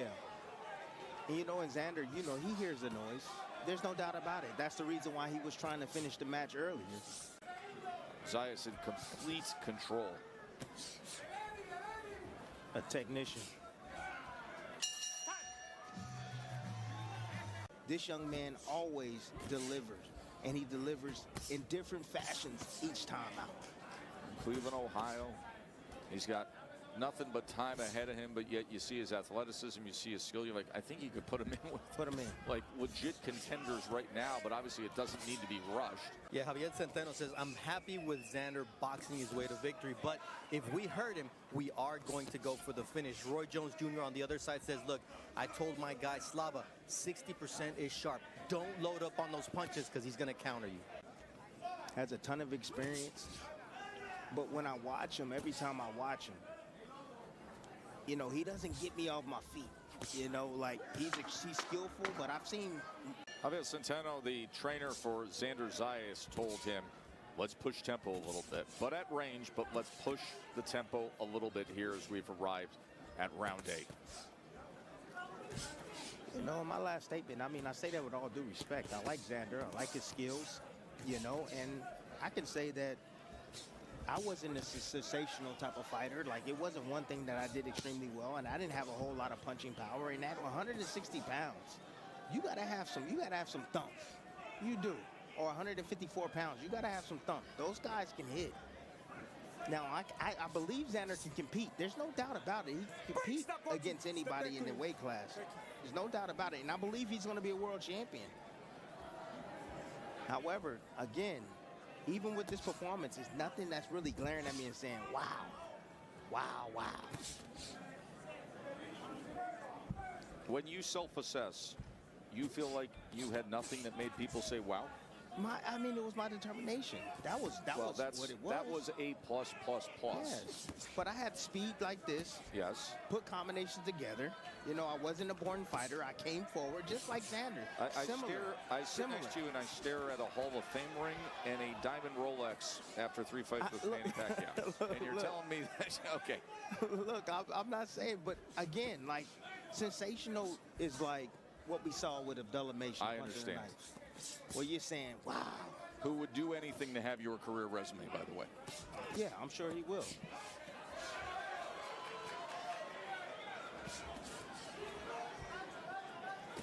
However, this is a very studious effort by Xander Zayas, showing his complete arsenal right now of his skill set. And it's obvious that he likes guys that are directly in front of him. This is where he soars the most, because he's able to put his defense and offense together. It's hard to fight a guy when you have to open him up, when you have to force him to fight you. My man Xander, look, he can do it off the jab. He can create as he goes, but this is where he soars, when guys that will let their hands go. Right. And the target becomes available. Yes. And boy, has it been available. And that hurt him. That's the shot right there. If Xander wants to end this fight, it's going to be from a body shot, a liver shot. He's landed 72 of them in this fight so far. Of course, there have also been 2 low blows. He is really on the attack here effectively. The end is near. You see Spalmer protecting that body. 10 seconds to the bell. There's a right hand behind the jab from Xander as well.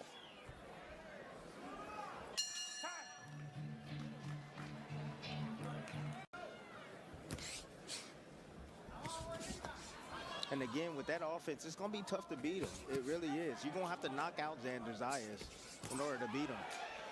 Going down to the body, that's the key. Go downstairs. And he just might get the stoppage stuff. Oh, he went downstairs there. Body shot clearly affected Slava. And now a lot of time to work with for Xander Zayas.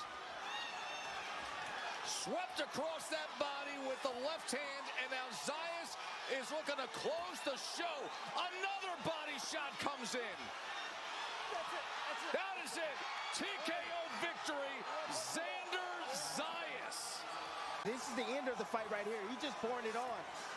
Looking to open up a shot to be able to land something right there to the liver once again. That's it. Of round number 9. For your winner by technical knockout, and still the NABF and NABO Junior Middleweight Champion, Xander Zayas. He landed 86 body punches.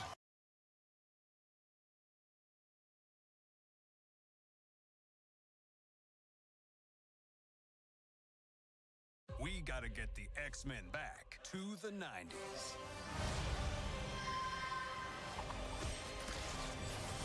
Together, we're unstoppable. My X-Men. X-Men 97 Season 2, streaming July 1st. Dude was established in 1948. Dude's been a good time for a long time. It all started with 2 brothers. Perfected that citrus kid. Make Baja Blast. Yeah, code red for me. Huh? Tasting great since 48. Instructions. We're going to keep it clean. Touch gloves. Let's do it. Oh, no touch. Stutter step there from Petr Yan.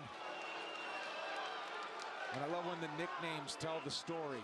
The Machine against No Mercy. Oh, perfect. This is so good. This is about to be so good. And for the hey guys, this venue is sick. It's been great, man. This venue's sick. Fans surrounding it, high up, 2 decks. And they're right on for top 5 of you, rounds too. if needed. This fight clock is brought to you by New Amsterdam Vodka. Dwalishvili, the underdog in the white. Piotr Jan, the former champ, in the red. First takedown attempt. Dwalishvili gets it. Oh, and some big shots. Early adversity for Piotr Jan. I mean, you see the boys in the corner, Giga and them. Look, they're all standing. The whole crew over there for Merab. Another takedown, or at least a shot attempt by Merab. You know what Merab does so well in his takedowns? He doesn't attack double legs. He attacks a high crotch with the head on the outside. That kills a lot of the guillotine attempts. And he makes you move the whole time when he takes you on one leg. So Piotr Jan with 2 takedown attempts in the first 30 seconds of the fight. He's 1 of 2. He was 0 for 16 against Aldo, but of course he controlled so much of that fight. It's an 8-fight winning streak for Merab Dwalishvili. And he's landed an average of 5+ takedowns per fight. Yeah, it's just relentless, the pace that he sets. And this is no different. He's making sure that he comes out and he's busy from the jump. But this is normal for Piotr Jan. Yes. He is generally a pretty slow starter because he's got to read the information before he builds his plan of attack. What he did against Corey Sandhagen, systematically breaking him down over 25 minutes and putting it together, as one of his best fights. Warning from Herb Dean for the extended fingers for Piotr Jan. And you see he's already making the adjustment, putting his fist out instead of extending the fingers. Jan was quick to stuff that one, but he eats an elbow as Dwalishvili backs away.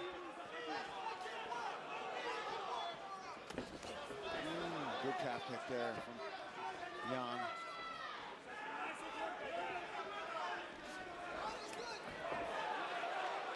And despite the personal nature of Dwalishvili, being so angry at Piotr Jan, he has so much respect for him as a fighter, was saying all the right things and knew that this was the biggest challenge of his career. 2 minutes into the first round.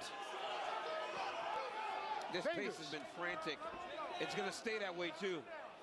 Yeah, I don't see that changing. Not with Merab in there. Merab's going to make you work until you can't work no more. Nice balance. Yeah, I mean, that's incredible to be able to stay on your feet like that. Merab twisting you each way he can. And that's something to look out for. If Dwalishvili can't get the takedown and he can't push him and control him along the fence, maybe it's time for a different game plan. Nice right. Yeah, and then it's going to really come down to where's the damage line. But so far, Merab's landed some good punches, too. And that's the thing about Merab, right? He doesn't care if he's scoring him. He just wants you to always know that they're coming. And they're powerful. He'll throw it. They're big shots. You have to respect them, and then he tries to drop level and go underneath. Try to shoot. There's another left hook. But that calf kick is already starting to do some damage. He's worked that left leg of Dwalishvili has Piotr Jan so far. Piotr Jan entered this fight 90+% defense as he gets buckled with another calf kick.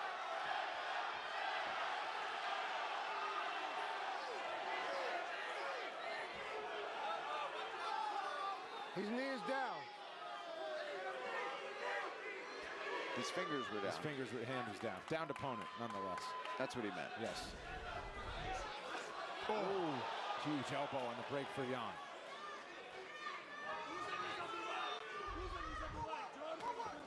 Stop. These fingers.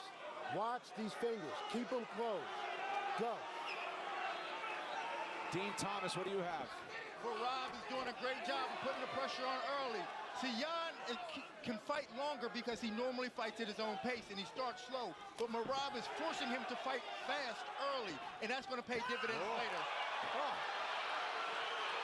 Jan was the one who initiated it. Dwalishvili scrambles and reverses. And he's so fast.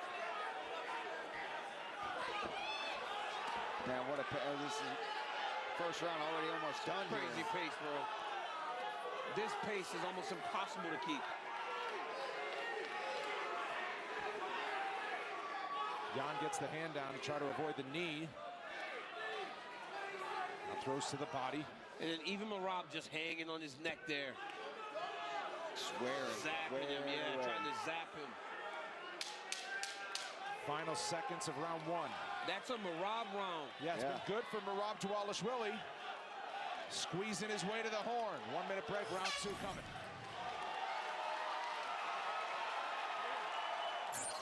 Corner of Merab Dvalishvili loving the first 5 minutes. And the live odds have come down.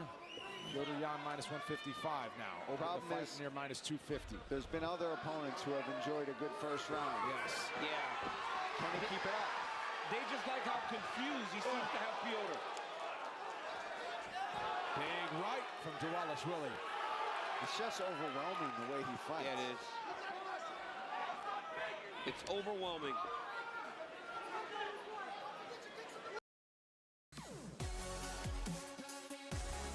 Stop waiting for a future you're not excited about. At Universal Technical Institute, you can get the hands-on training to become a motorcycle technician in just months. We'll help you build skills that will set you up for a career you're passionate about. Plus, you'll be ready to test for industry certifications. Apply today. Hands-on training for real careers. Visit uti.edu.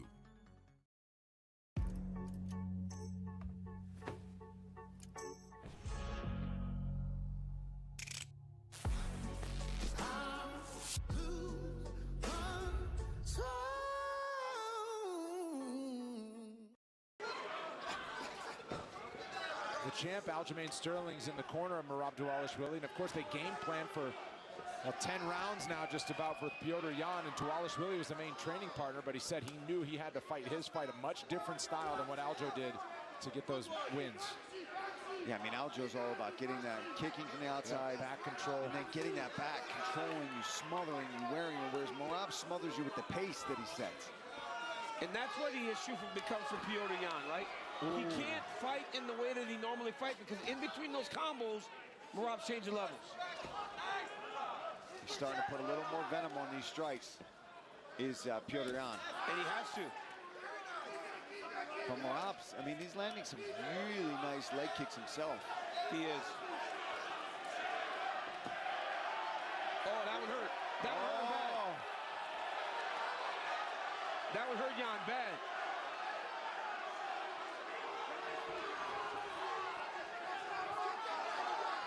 Step in elbow. Guard high for Piotr Jan along the fence. His left leg still bothering him. Yeah, that leg might be done. He took so many of those kicks. And the thing about that one was he checked it. And it still hurt him. So that's how you know the damage is done.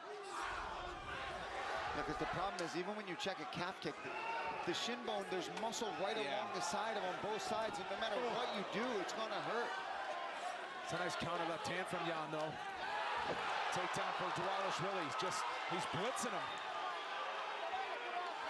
I mean, it's insane, the pressure that he keeps in these fights.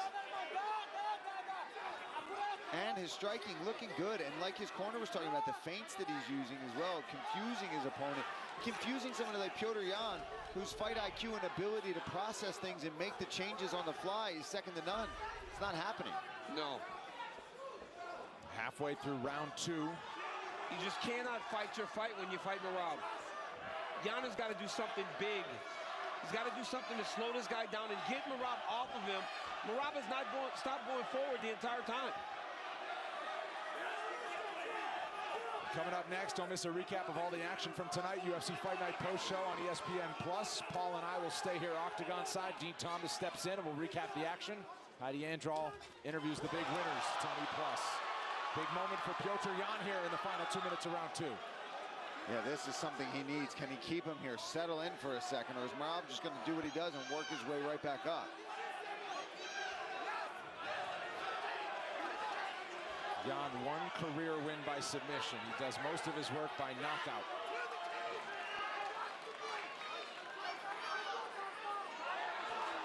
I mean, that's a great sign for Merab. Down on his back, just pops right back up. Well, and to have Piotr Jan not trying to disengage tells you that what he's doing not only in the wrestling is working, but what he's doing in the stand-up is working also. Yeah, Merab looks incredible. He's just a dog, man. I mean, he loves this. Like, he couldn't, he's one of those guys, when you watch him walk out, he couldn't wait. most guys are like, oh crap, what did I get myself into? Morales really trying to land a heavy elbow. But Petr Yan never count him out.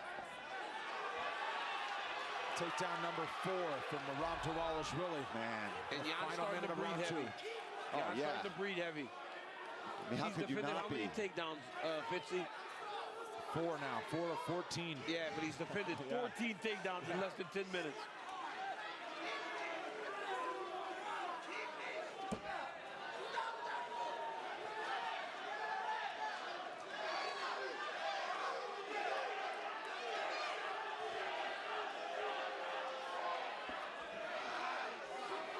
Back to space with 15 to go.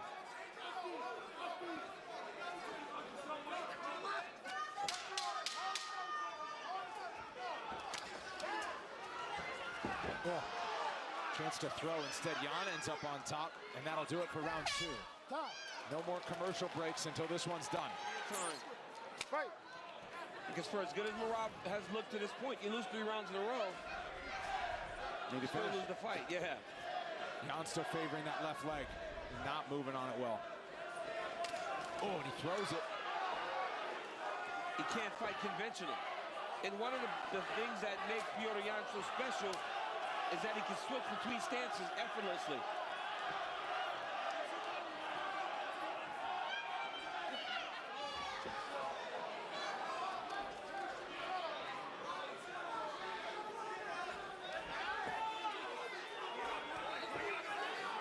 Frantic exchange to start round 3.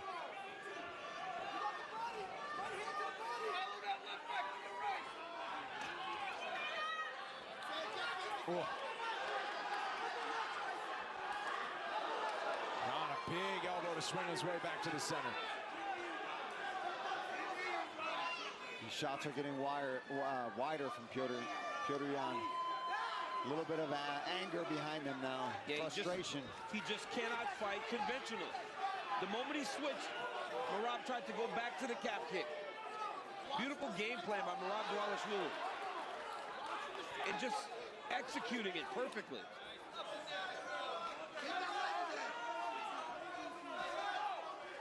Watch out for the calf kick now that he's orthodox stance. Said he grabs it. Spin around. Sweat starting to mount up there, so Dvalishvili slipping off the back a little bit more.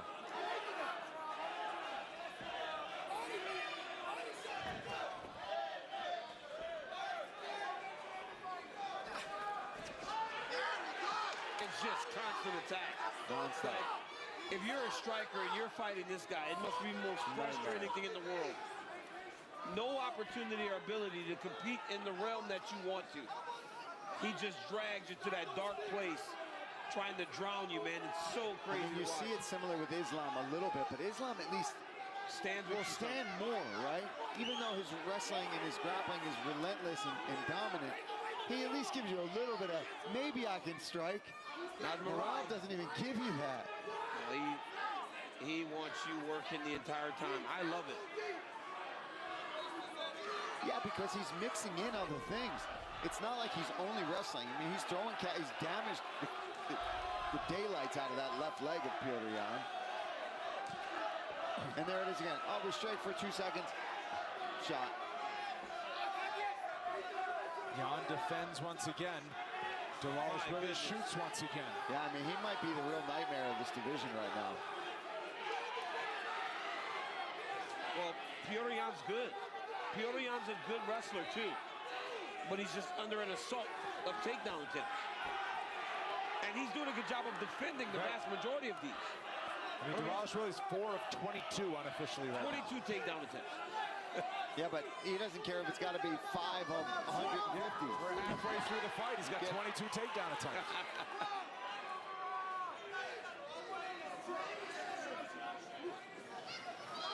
Now, he's never been in a 5-round fight, but something tells me it's not going to be a problem because it never has been before.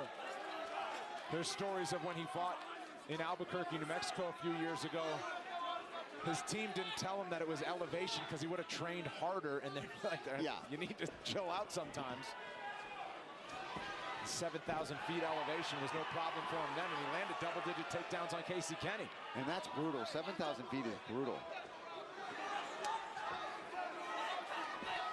I mean, man. Every punch comes with a level change. And now he gets the back standing.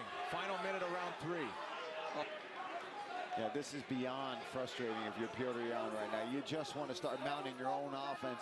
You want to get into your own rhythm. You've just got this guy that is non-stop trying to take you down. And when he's not taking you down, he's pump faking. You don't know he's level changing. All right, gave Yan open the door a little bit there to get out of the grasp.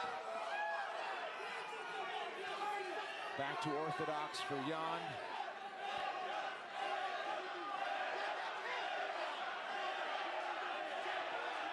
Previous high for Merab Dvalishvili in takedown attempts before this one was 24. He's at 27. He needs to go back to the left calf kick every time that he goes orthodox. Oh, man, he's like landed on his head. Yan fires a kick, takedown attempt of his own. We are heading for the main event rounds. 55, and Dvalishvili is 4 away from tying. With 10 minutes to go. Takedown attempts. I mean, he's going to get that before there's 3 minutes left in the round. They're going to be 15 in 15 seconds. He's going to level change. 2 rounds to go. You'd think Yan needs to take Merab Dvalishvili out of it before they go the distance. Oh, yeah, he does. Absolutely. Yan needs a finish. But this is the longest Merab has gone without taking a takedown attempt. Maybe he's getting a little tired. It takes time, dedication, and the right support to achieve your best self. The Vitamin Shots health enthusiasts are here to make sure you're not wasting a single moment on the wrong supplements. You'll find a huge variety of science-backed solutions for every goal, and the people to help guide you along the path to greatness.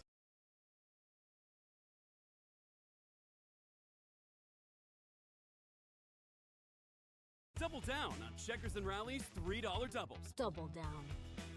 The cheesy, toasty new sourdough double melt with 2 beef patties and grilled onions. Cheese double or a spicy chicken double. Just $3 each. Go all in for less. Only at Checkers and Rally's.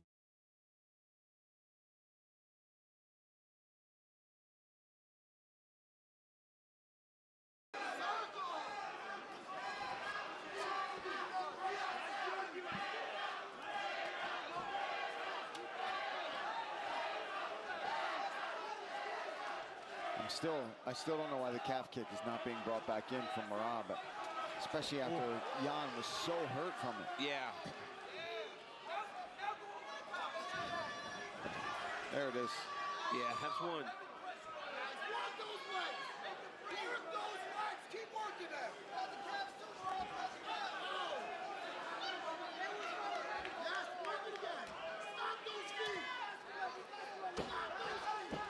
Jeez.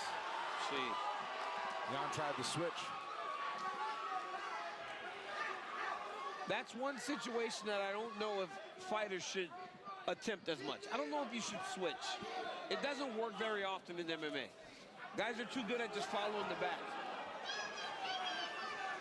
Reverse in position for Yan here, 90 seconds in round 4.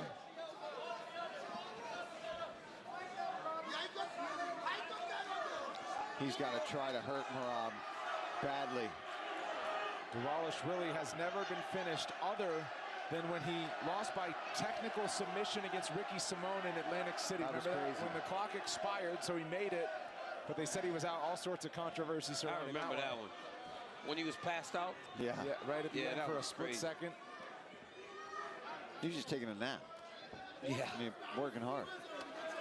Yeah, but I guess when the guy is knocked out, right, you gotta rule him a little. Yeah, when they let go, he was sleeping for a second. Since then, it's been an 8-fight win streak for Dvalishvili. He wants to extend it to 9. Look at the swelling over the right eye of Yan.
Well, ladies and gentlemen, it is go time. My name is Todd Grisham, and next to me for the broadcast, the one and only Johnny Nelson. About time, too. And now it's time for our tale of the tape. First up, the Boss. And they'll be facing Supersonic. Historically, this is one of the most prized divisions in all of boxing, the middleweight division. Nobody knows who's going to win. You can have an argument for the winner on both sides, but this is that fight. We'll be talking about this fight for years to come.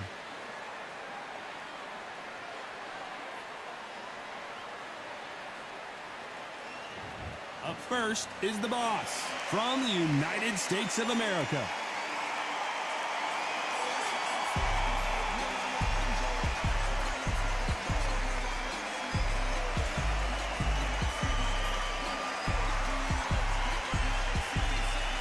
Up against them, Supersonic from Puerto Rico. You can hardly hear yourself speak. The fans are going mad for this.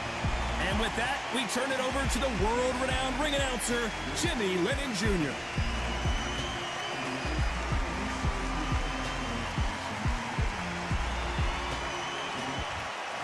This bout is scheduled for 12 rounds of boxing. Fighting out of the red corner from the United States of America. Wearing the pink trunks with gray trim. The Boss! Fighting out of the blue corner from Puerto Rico. Wearing the red trunks with light orange trim. Supersonic! You can tell both of these fighters are exuding confidence as they touch gloves. And here we go. So, all the talking's done. Now, I want you to protect let's get down to action. What a great venue and what a great matchup. Cannot wait for this one.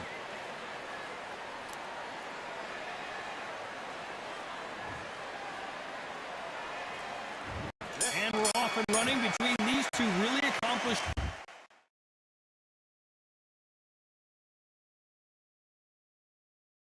fighters. Let's see how they come out.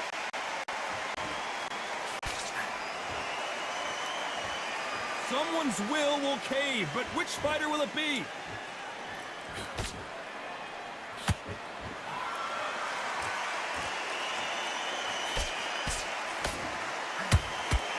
Nice punch.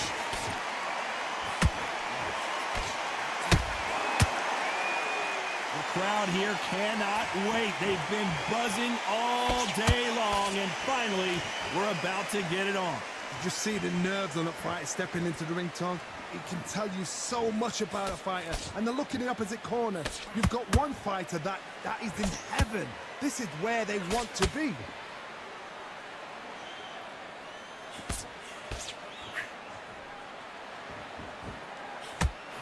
Just misses with that uppercut. Beautiful counter punch.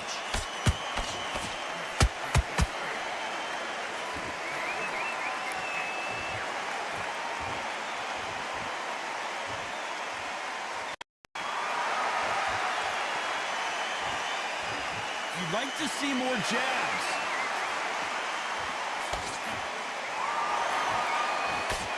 Jab slightly off target.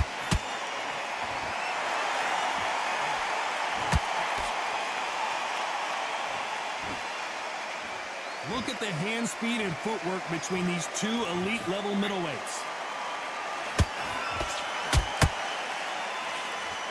Tried to score with a jab.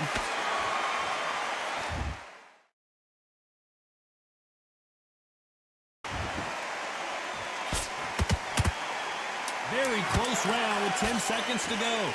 Can they finish it?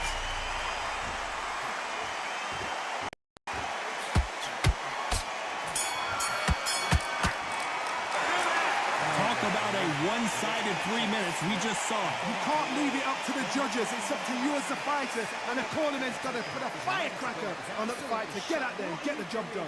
You've switched off completely. You're starting to realize he'll see it and he'll ride it out. Go out there and finish him. Focused. Get your mind on the job. Get out there and win the round. That's beautiful. I said, start just sticking up a few body shots in there a little bit. Just vary it up a little bit so we can't figure it out. Great.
Down as we get set for another round. Back together. And don't get carried away. Think about the defense on the end of what you do. Good luck. There's the bell to start round 3. After that last round, something has got to change. That was a tough last round. Now you've got to make sure he doesn't put it on the end. That's what he's going to try and do. So tie him up, hold him, lean on him. Don't get drawn into a fight. Not yet. Not until your senses have come back.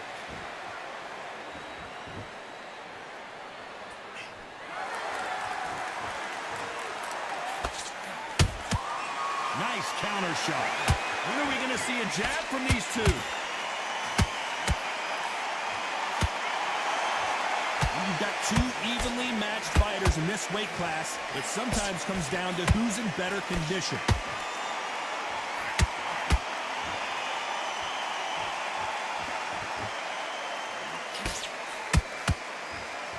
Both men step back for just a moment.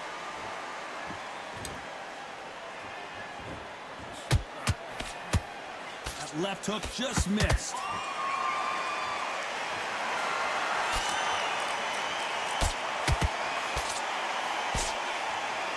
Well, Johnny, we're a couple rounds in. What are you seeing so far? The middleweights are the best you can ever come across. Obviously, the glamour weight is a heavyweight, but the middleweight is the size of the average man or woman. When you get in there and you're letting the shots go, you've got power, you've got speed, you've got pace. You can stand, you can dance, you can do everything. We can look back in history. You know the amazing fights at a middleweight are ridiculous. That is what writes our history books.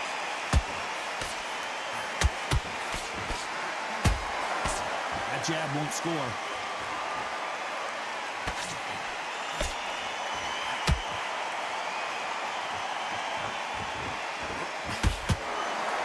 A very competitive round with 10 seconds left.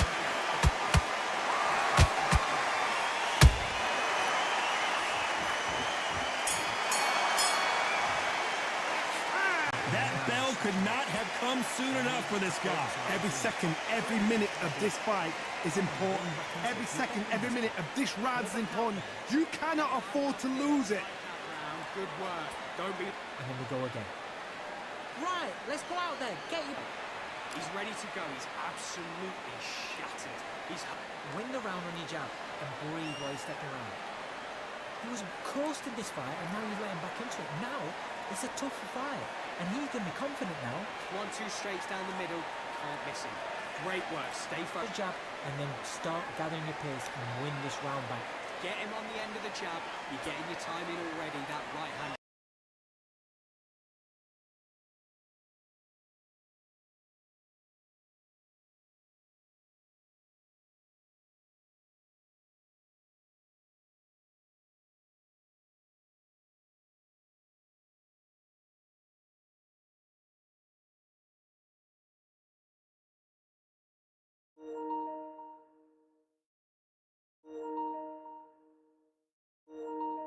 To switch back on, get focused and get Straight up a little bit so he can't figure you out.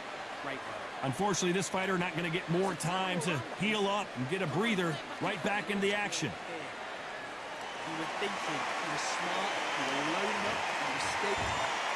On to the fourth we go. So not the best round, but let's see if they can turn it around here. This is one of those situations. You've just been hurt. You've got to get out there again. Be smart. Be sharp. Don't be a fool. Don't get suckered in. Make him fight your fight. Hold him.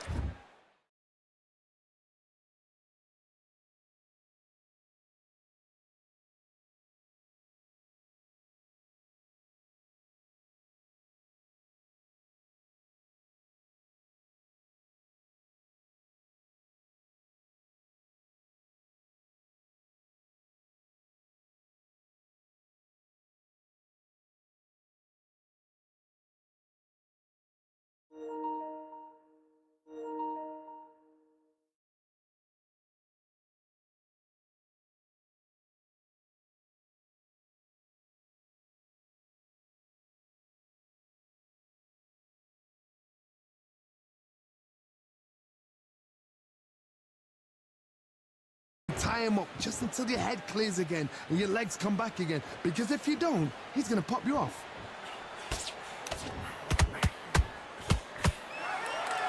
Walk away from each other and then run right back into trouble.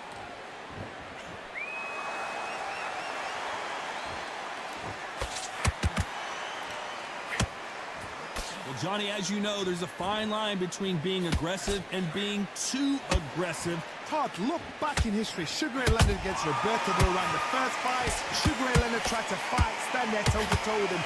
The second fight, he's got, this guy's aggressive. He's nasty. He'll do everything to get the win. I've got to box him. I've got to frustrate him. I've got to humiliate him and show him how good a boxer I am. That's the only way you beat an aggressive fighter. Show your boxing skills. Step out the way. Don't fight fire with fire. Use brain over brawn. This fighter expending a lot of energy in this round.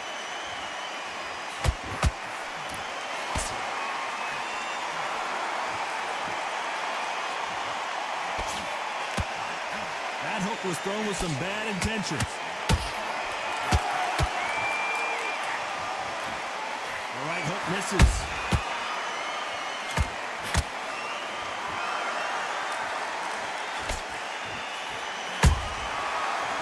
Punch caught him clean. You know the scorecards are going to be all over the place in this one.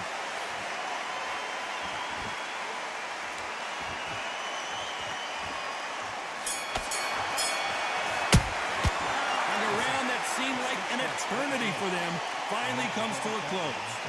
You know what? I've been in fights like that. When you're thinking, come on, Bow, ring away. You walk back to the corner like you've just seen the sun. Relax. Just stay focused. Round, right? It's only one round that you've lost. Don't worry about it. Keep smart. You were thinking. You were smart. You were low.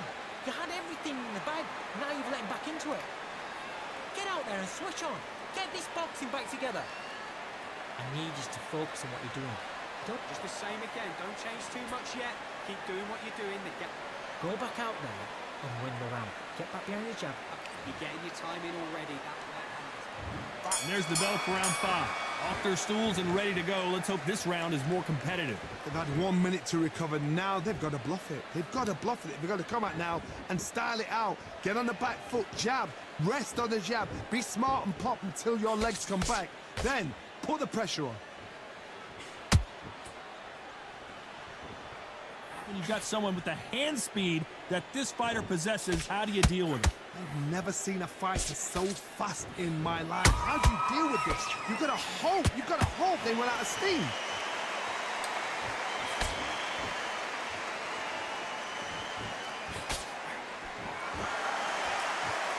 Not a lot of punch output. Thought there might be more action here. Nice counter shot. It's all offense all the time. Well done with that counter shot.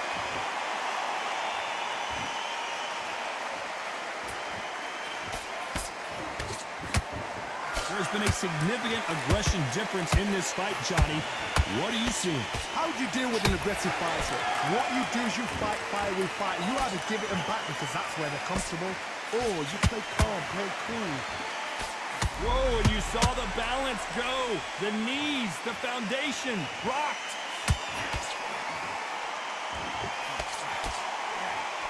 Looks like they've shaken it off. Defense, defense, defense is everything because they got shot once. They know they can get caught again. So for now, just defense. Work on defense, blocking and stopping and shooting. This round's still up for grabs with just 10 seconds to go.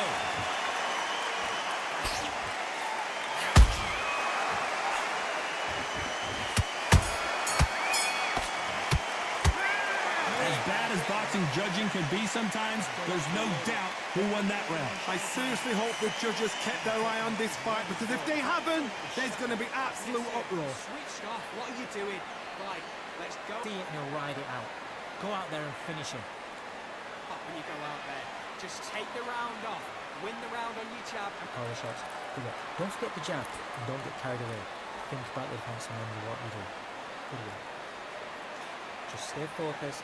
Don't let him back into the fight. Go back out there and win the round. Get back behind your jab. Guys, there's 1-2 straight down. You can't miss it. There's the bell for round 6. Well, there's no doubt about who won that last round. Let's see what he has for us here in the next one. Todd, my motto is, if it's not broken, why change it? An excellent last round, everything works. Wait for the reaction. Until then, keep doing what you've just been doing because you've won that hands down. There's a counter shot. What skill being displayed here between these two middleweights?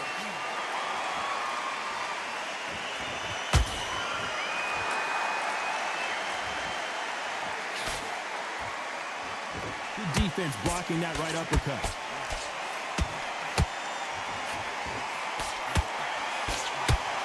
What do you think of this fight so far, Johnny? Middleweights always gives us a class. If you've got two class middleweight fighters, you're in for action. I'm quite sure right now, if you know your boxing, there's a certain fighter, Mr. I would just say marvelous, but some fighters were unbelievable middleweight. We're at the halfway point, and both of these fighters know the round is still up for grabs. Perfectly matched, skill for skill, tap for tap. Now this fight will say, you know what, I'm just that notch above you, and so I've got to respect both of them more than happy.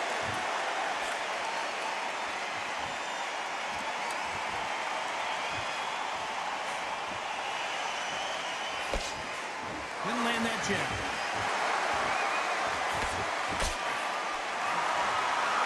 They both want a knockout, you can tell. Perfect counter lands.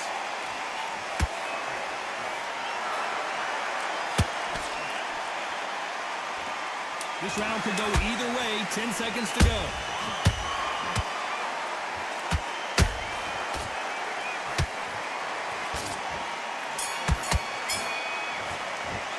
They've got the momentum. They've got the advantage. How do they carry that into the next round? As long as they don't get complacent, you think this is too easy.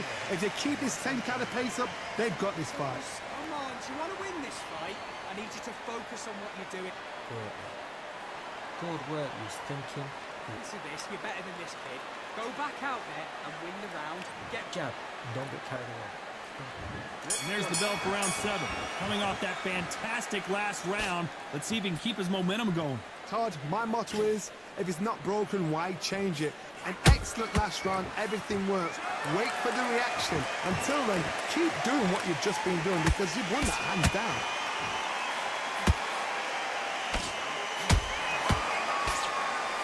And the build-up to this fight, Johnny, this power puncher told us, listen, I don't care if it's round 1 or round 12, I've got enough power and confidence to end this in one shot. You've got to be courageous when you get in there with someone that's bigger, stronger, and faster. You've just got to use brain there.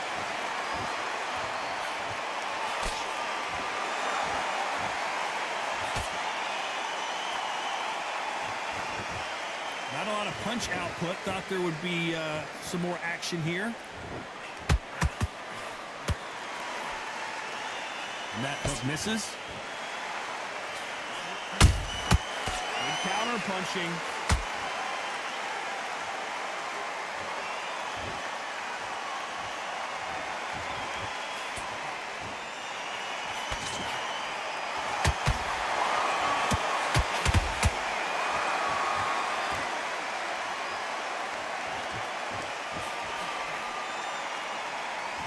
One punch could change the entire complexion of this fight. Nice work to block that right uppercut.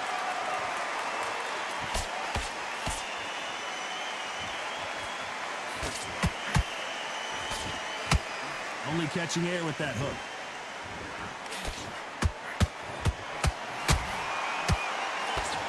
Very close round with 10 seconds to go.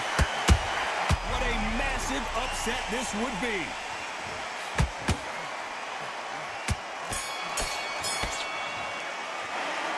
At this point, you got to believe he can't win on the scorecards. Going to need a knockout. Needs a knockout without a doubt. Needs to go out there and think, right, you know what? Next round, you're getting it. You're going to get it. Kitchen sink. good round. You feel good? Good match. Job. Get back out there and win the round. But you'll take him out. He's ready to go. He's absolutely Get that jab back. Just box him. Just be smart. Just get your shots off and don't give him anything. Go back and win the round. Alright? It's only one round that you've lost. Don't worry about it. That was a terrible round. There's the bell to start round 8. Let's see how they bounce back here in this round.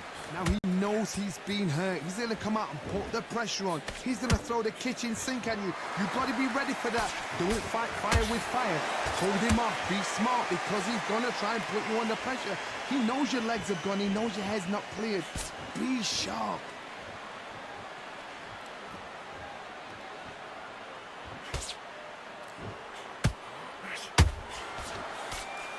One of the best attributes to have in boxing has nothing to do with boxing. It's how well you can take a punch to the face. Work the body, frustrate them, take the mind off the chin, take the mind. Whoa, did you see that? Give me just a second here, Johnny.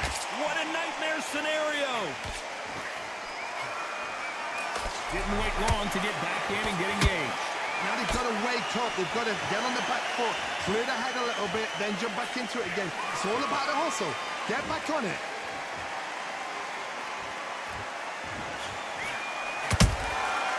Counter punches have to hurt.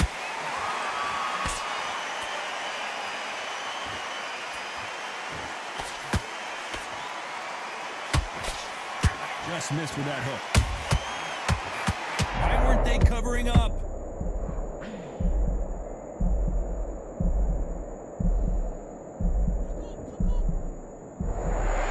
No, we don't see a knockdown. It's been a tough round so far. It's been a tough round. What are they going to do? What at a time when he goes back to the corner? How are they going to get through this?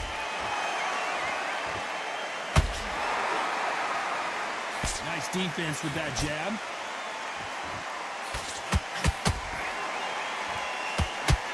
Puller right there. Stumbling around on Bambi. And down goes Supersonic. Oh my goodness. I want to see that one more time. A shot from the gods took him out.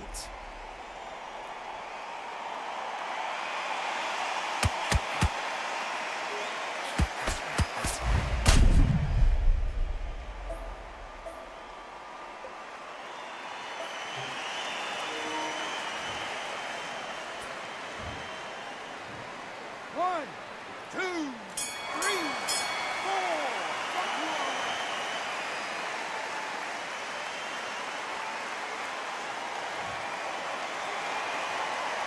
Well, this next round is going to be crucial considering the knockdown we just witnessed. I love the response, though. Got back up, took a deep breath, thought, right, brush it off, get on with the job. You're switching off. Get your mind back on the job.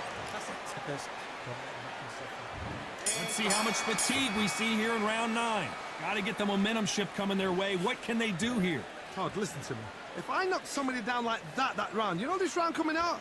He's getting everything, full barrel because I know his legs are gone. So this, you watch what's going to happen. If he doesn't, I'll be very, very surprised.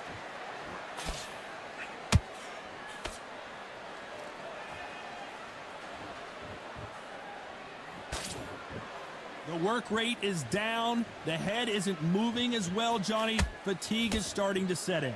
Look back in the history books. Some of the best fighters in the world were the middleweights. Yes, the glamour division is the heavyweights, we know. But I'm telling you now, you look right there. These guys are on it. Fast, sharp, powerful. But it hurts, and you can imagine that being used. They're the size of an average man. Punch, counter punch. He misses with that jab.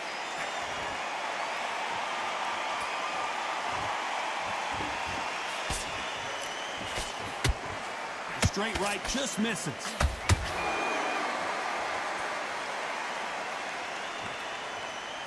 Gotta let your hands go a little bit. It's okay to be aggressive now.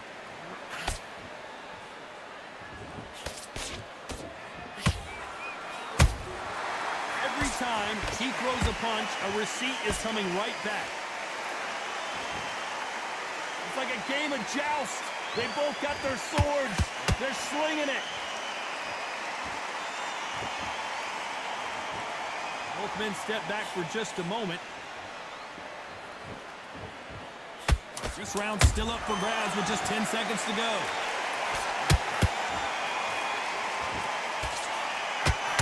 Where was the defense? You know that bell was sweet music to his ears. Wow, it's like two different leagues. Win this round. You had everything. That's it, now breathe.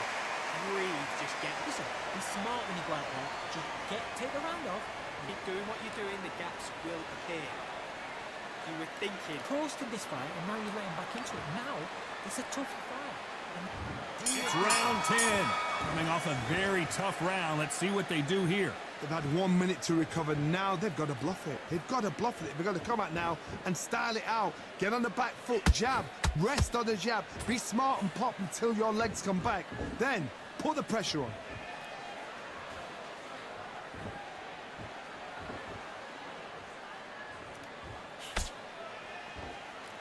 They call it the chin. How strong is your chin? Do you have a glass chin? These are things that can affect the fight. This is when you get in the ring feeling like you're King Kong, because you know you've got a chin that is not going to get dented.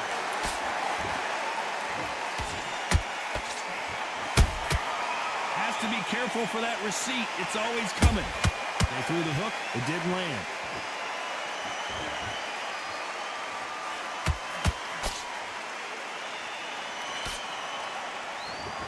When are we going to see a jab from these two?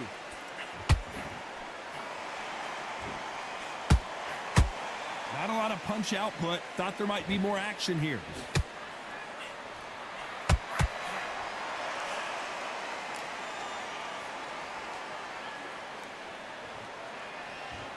This fighter is not interested in throwing one shot at a time. They throw combinations, and they throw them non-stop.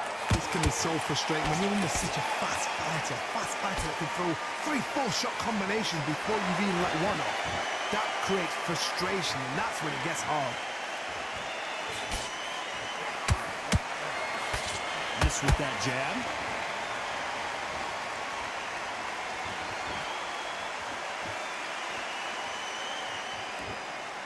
Despite what the judges' scorecards read, there are no losers in this one.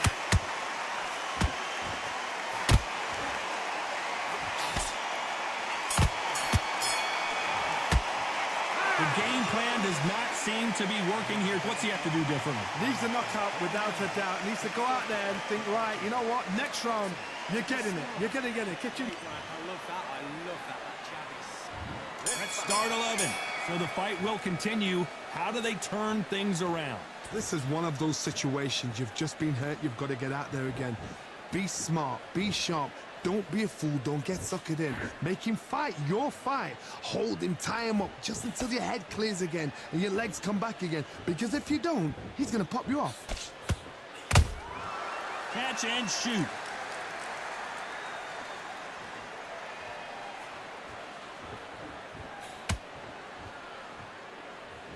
Not a lot of punch output. Thought there might be more action here. Well, Johnny, has anything surprised you here as we enter the final frames of this bout? What you've got to do, Toddy, is anticipation. You've got to wait. You just got to throw caution to the wind and just hope. You're never going to know where the shots are coming from. You just got to put in a guess.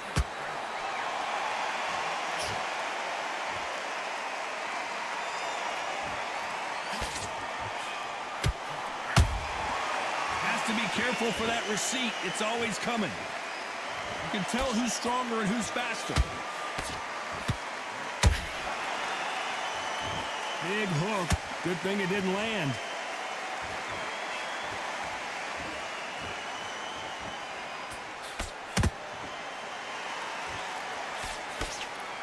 Well, just a couple rounds left, Johnny. What's your assessment so far? What can they change? Can they slow the pace down? Can they hope to knock them out early? What can they do? They've got to concentrate and relax. Because you know what you can do in the gym. You can do it in a fight. They've got to relax.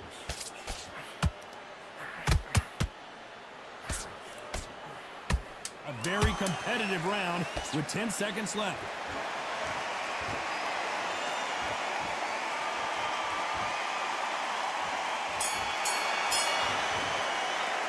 Well, this is the time that the trainer needs to come in and say something special. This fighter needs to turn the tables in this next round. Every second, every minute of this fight is important. Every second, every... There's the bell for round 12. It has been all one-way traffic. How do they turn this around?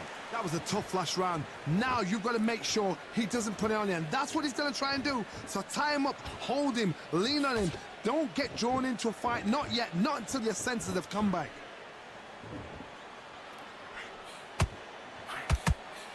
Good counter punch.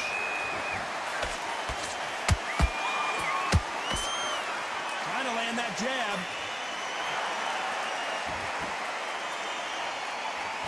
Putting the pedal to the metal, but has to be careful that he doesn't run out of gas.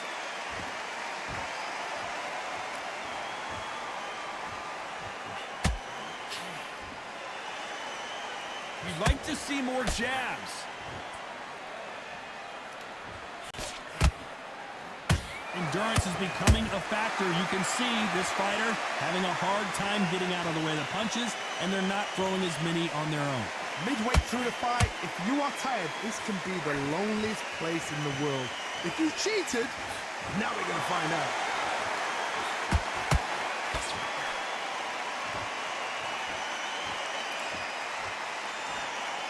Not a lot of punch output. Thought there would be some more action here. Looking to land the hook.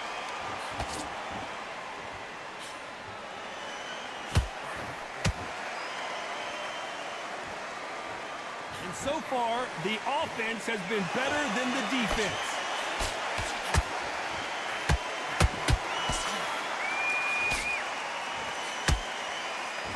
This round could go either way. 10 seconds to go.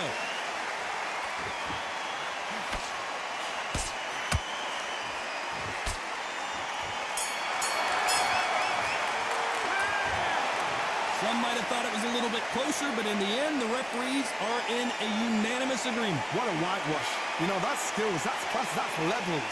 One is up there, one is down.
Here we are, getting ready for this showdown between these two fighters. Should be a good one.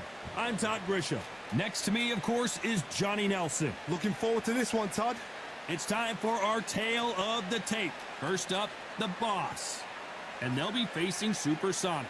These two will be competing as middleweights, one of the most glamorous divisions in all of boxing. Talk about hot seats in the house. I am so lucky to be sat where I am watching this fight live. I can tell my grandkids about this.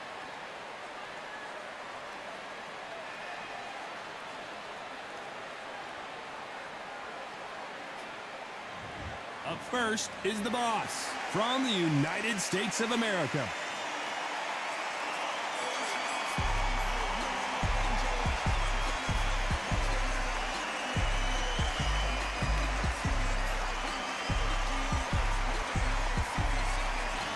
against them, Supersonic from Puerto Rico. Pure bad blood. And now it's time for the official introductions, and for that, we go to the Hall of Famer, Jimmy Lennon Jr.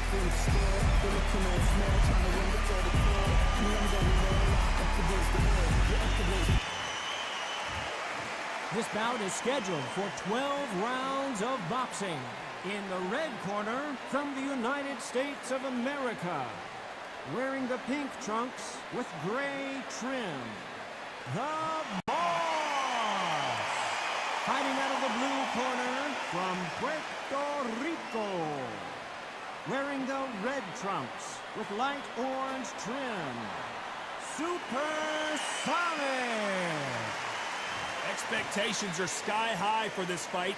Will it live up to the hype? We're about to find out. Which fans are going to be happy? Which fans are going to be sad? I don't know, but it's the argument I love. Under the bright lights here for this one, really good matchup, and we're hoping for a really good fight.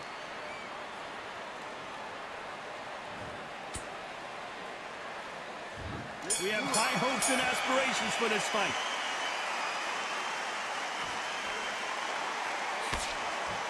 And this is a you hit me hard, I'll hit you hard type of fight.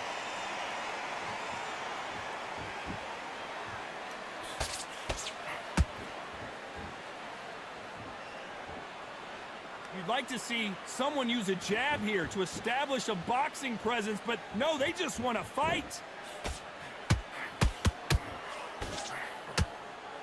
Just when you... And down goes Supersonic. He knew his chin would get tested in this fight, and it failed him miserably. Where did that come from? What a shot.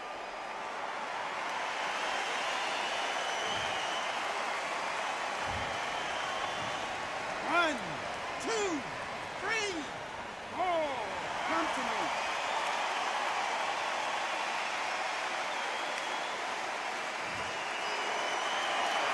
They got knocked down, but didn't stay down. Once again, showing you how much grit and courage this fighter has. That is a show of character. When you're put down, your eagle's hurt, your chin's hurt, your body's hurting, and you've got to get up, suck it up, and think, right, I'm back in the game again. It's so hard for a fighter. Halfway through the round, and I think he knows he's got a lot of work to do. There's a lot of work to do, and you know what? It's hard to pull back.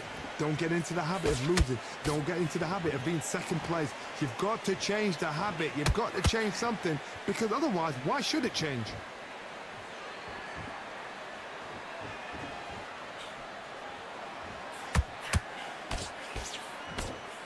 Good left hook.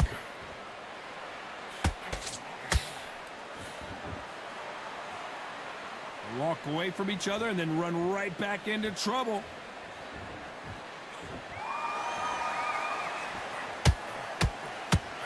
Looks like he's going to survive the round here, but just barely.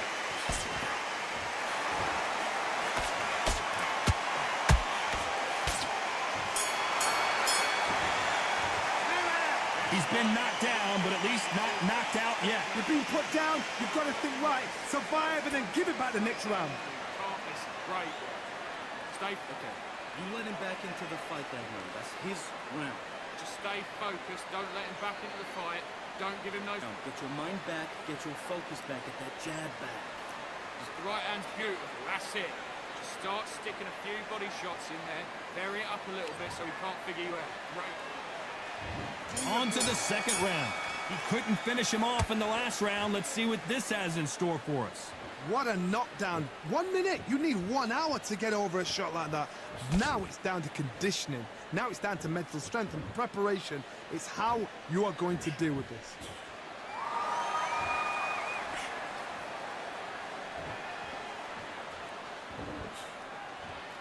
So much pre-match drama before this showdown. Who could forget what we saw yesterday at the weigh-in? These two boxers are finally ready to get it on. You see the nerves on the fighter stepping into the ring, Tom. It can tell you so much about a fighter. And then look in the opposite corner. You've got one fighter that is in heaven. This is where they want to be.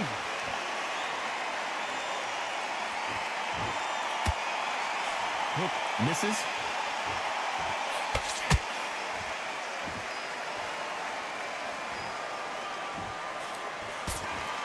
Nice exchanges from both men in this round.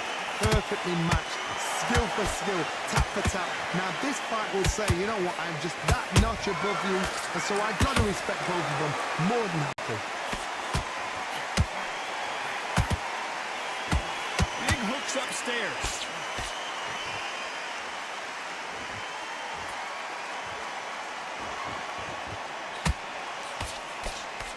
We wanted action, and they are delivering. Missing with that jab.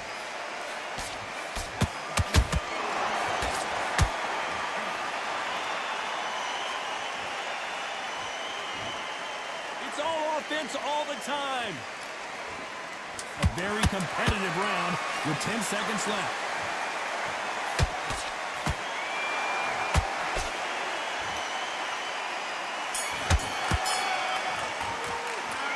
I promise you, all three judges here are going to give that round to you-know-who. Dominance, without a doubt, made it look so easy. Don't forget the jab.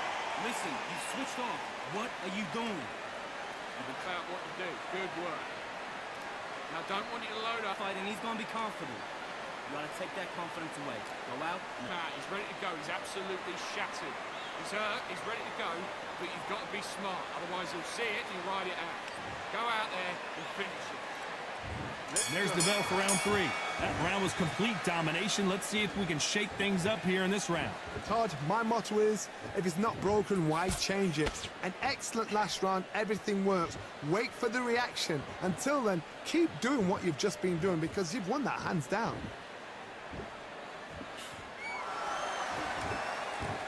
A counter fighter relies a lot on their instincts and reaction time. You've got to get in there quick to punch your opponent before he gets his fist back to block. You're fighting a counter puncher, you've got to dummy a shot. Make them react from that, then react then. I know it's hard to think that way, but counter punchers, they're watching your every move, that every twitch.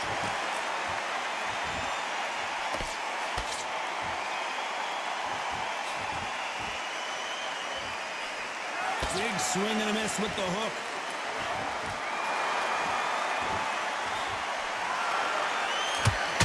Hand was picture perfect. This has been a very competitive round between these two. Skill for skill, tap for tap. She's like a match made in heaven.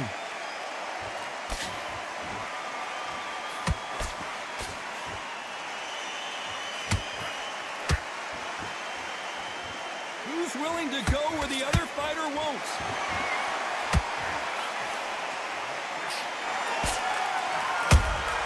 Beautiful counter shot.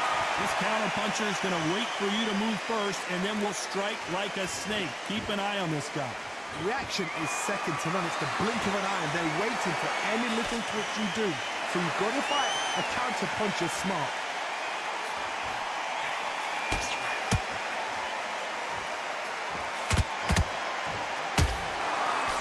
Very close round with 10 seconds to go.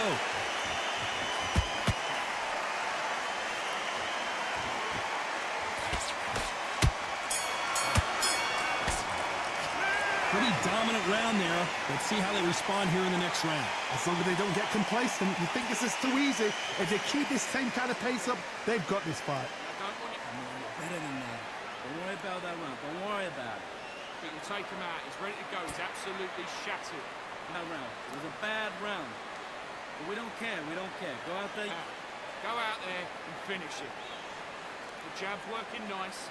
Those 1-2 straight down the middle. You can't miss it. Great. Stay focused. Don't let him take the round off. Win the round. Here we go to the 4th round. That last round was huge for him, Johnny. How does he keep the momentum going? Todd, my motto is, if it's not broken, why change it? An excellent last round, everything works. Wait for the reaction. Until then, keep doing what you've just been doing because you've won that hands down.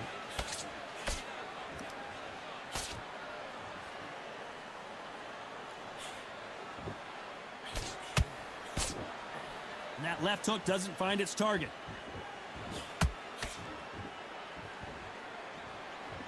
Both men step back for just a moment.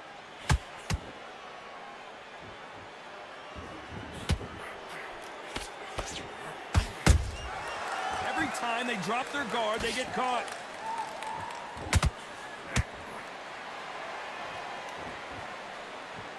You'd like to see more jabs.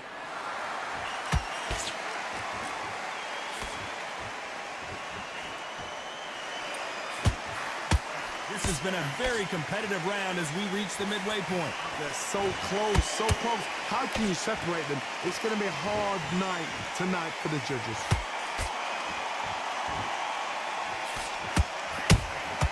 Nice counter punch right up the middle. Just when you think they're going to have a lull in the action, we get it heated back up.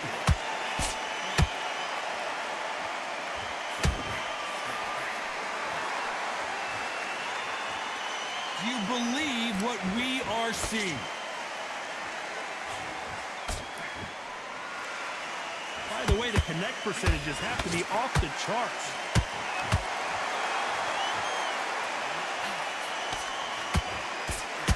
Despite what the judges' scorecards read, there are no losers in this one.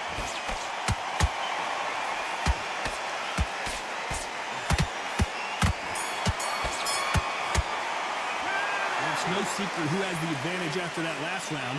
Let's see what they have in store for us in the next one. I seriously hope the judges kept their eye on this fight, because if they haven't, there's going to be absolute uproar. You're soft completely. You get it soft on. You were smart, you weren't loading up, but you were still landing your power shot. Round, kid. You had everything in the bag, and now you're going to let him back into it. Think about the defense on end, and think about what you do. Good work. On to the fifth we go. This fight has been very one-sided. What are we going to have in this round?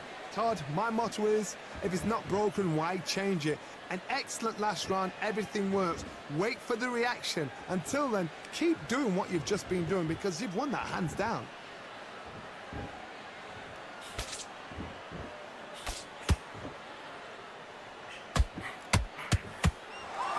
As we burn through these rounds, this aggressive fighter continues to come forward, seemingly with endless energy, Johnny. The middleweights are the best you can ever come across. Obviously, the glamour weight is a heavyweight, but the middleweight is the size of the average man or woman. When you get in there and you're letting the shots go, you've got power, you've got speed, you've got pace. You can stand, you can dance, you can do everything. We can look back in history. You know the amazing fights at middleweight are ridiculous. That is what writes our history books.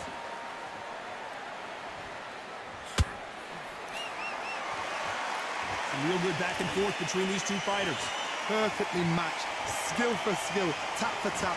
Now this fight will say, you know what, I'm just that notch above you, and so I've got to respect both of them more than happy. And they got caught!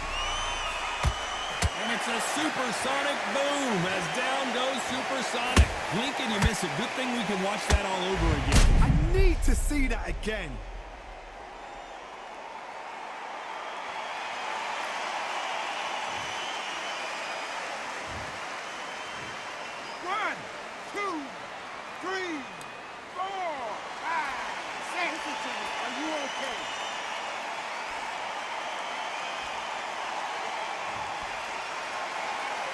Can't believe they managed to beat the count, but that could be the last hurrah. Oh, he can smell blood. Look at that. He's put in that once. He knows what shot works and where to land it. Then try and do it again. He's just not the best of rounds with 10 seconds to go.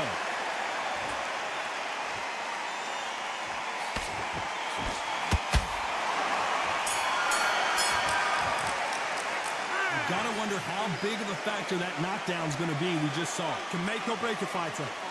Don't give him no free shots. Keep smart. You're smart, you are. Okay, now you're switching on. I need you to focus on what you're doing. Don't forget the jab and don't get carried away.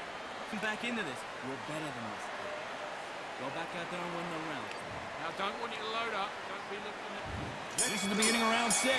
They really got banged up last round. What can they do here to change the momentum? That knockdown we just saw was a heavy knockdown. I'd be very, very surprised if he'll come out fresh as a daisy. That's not going to happen. He's got to hustle now. He's got to bluff them.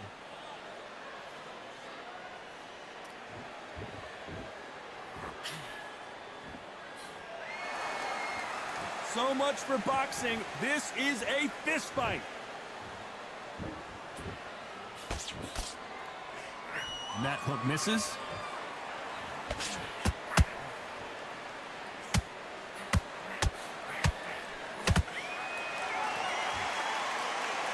What do you think of what we've seen so far from these two boxers, Johnny? Sometimes when you get in there with someone that's so powerful, you've got to outthink him. You've just got to be smarter than him. You've got to be like a little Fagin and pickpocket him.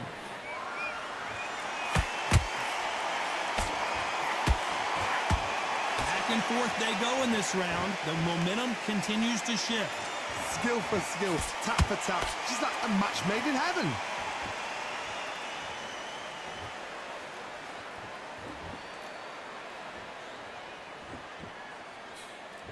Can't find a home for that jab.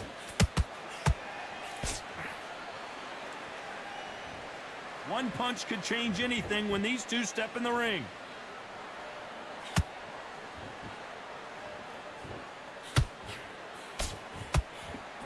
How about that time counter shot?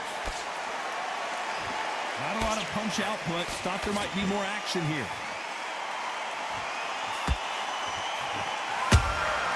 And he scores with the counter. This round's still up for grabs with just 10 seconds to go.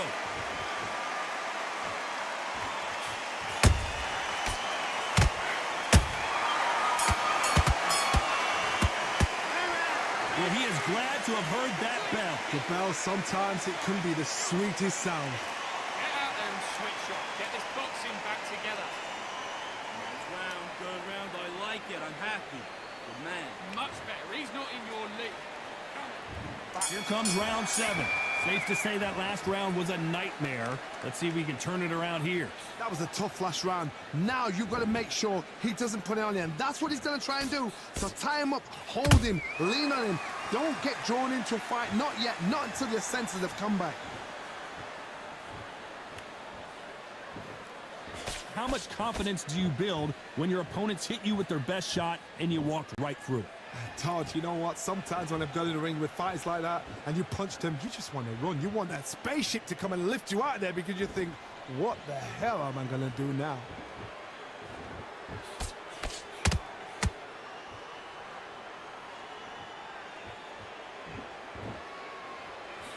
And that right jab just misses. Off the charts action from both of these fighters.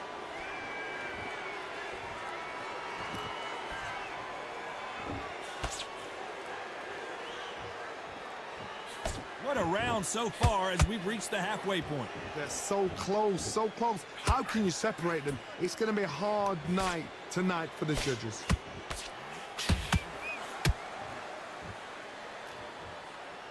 Do you believe what we're seeing?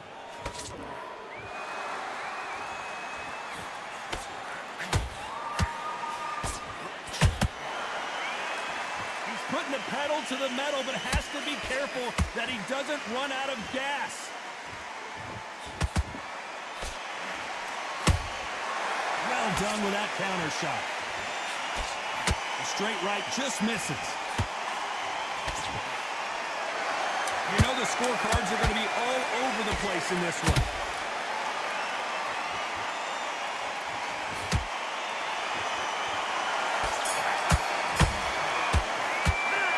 Down big time on the score. You know, I've been in fights like that. When you think you come on, bro, ring away. You walk back to the corner like you've just seen the sun. Go back out there. Great round. Great round. Now relax.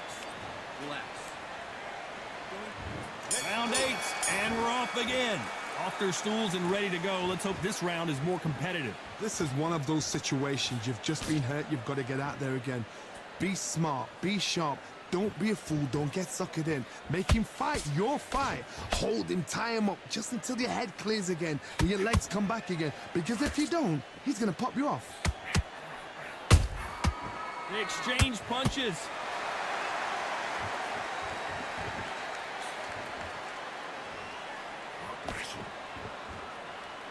You've seen all the famous boxing movies, the training scenes, the gym work. That's what it all boils down to. Who's going to have more endurance? Look back in the history books. Some of the best fighters in the world were the middleweights. Yes, the glamour division is the heavyweights, we know. But I'm telling you now, you look right there. These guys are on it. Fast, sharp, powerful. But it hurts, and you can imagine that being you. They're the size of an average man. Can they figure out the combination to this safe? Perfectly matched. skill for skill, tap for tap. Now this fight will say, you know what, I'm just that notch above you, and so I've got to respect both of them more than happy.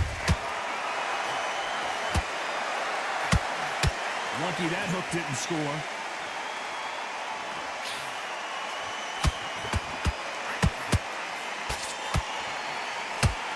The jab doesn't quite connect.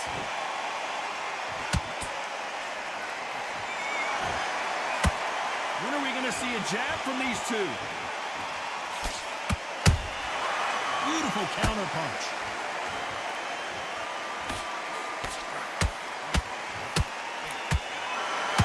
This round could go either way. 10 seconds to go.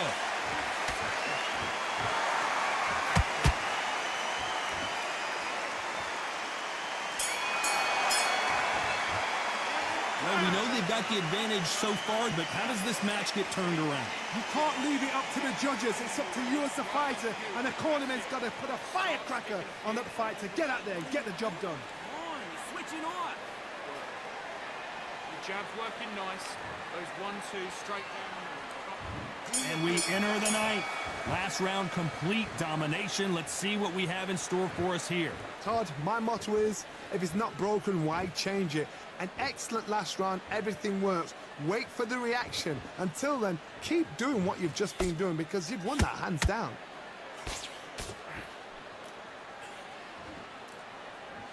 There's no doubt that this fighter's power can change the fight around in an instant. You can't afford to make one single minor mistake. Middleweight always gives us a class. If you've got two class middleweight fighters, you are in for action.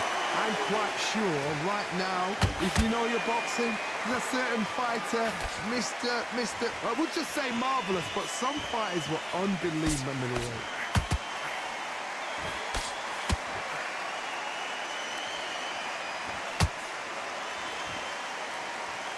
You don't want to go tit for tat in there in this fight. You gotta like what you're seeing as we reach the halfway point of this round. Skill for skill, tap for tap. She's like a match made in heaven.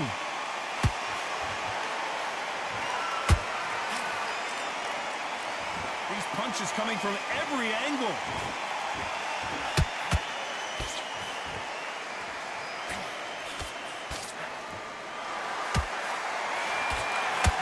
You can tell one of these fighters is starting to fade. What does he need to do to get back in this contest? What can they change? Can they slow the pace down? Can they hope to knock them out early? What can they do? They've got to concentrate and relax.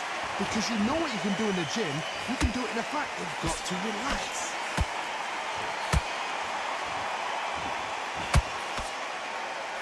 Despite what the judges' scorecards read, there are no losers in this one.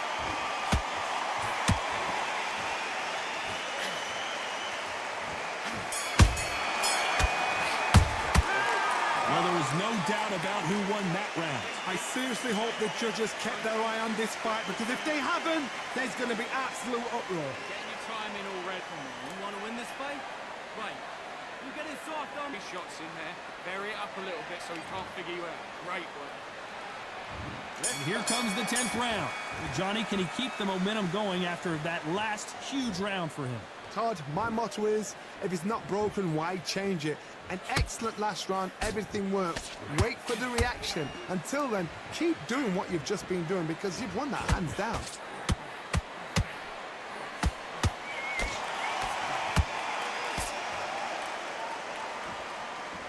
A lot of effort being exerted here.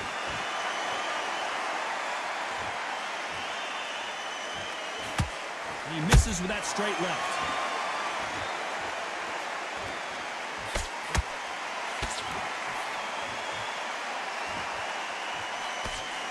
Straight right just misses.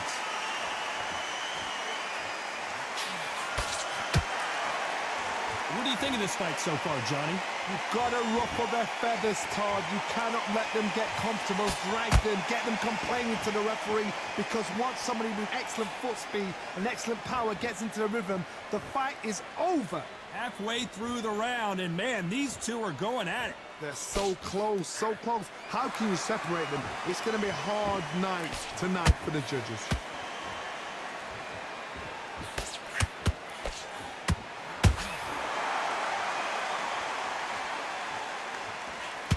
Someone's will cave, but which fighter will it be?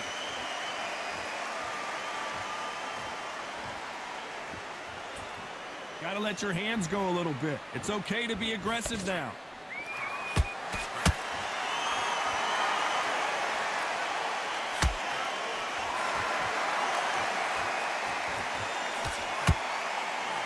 This round's still up for grabs with just 10 seconds to go.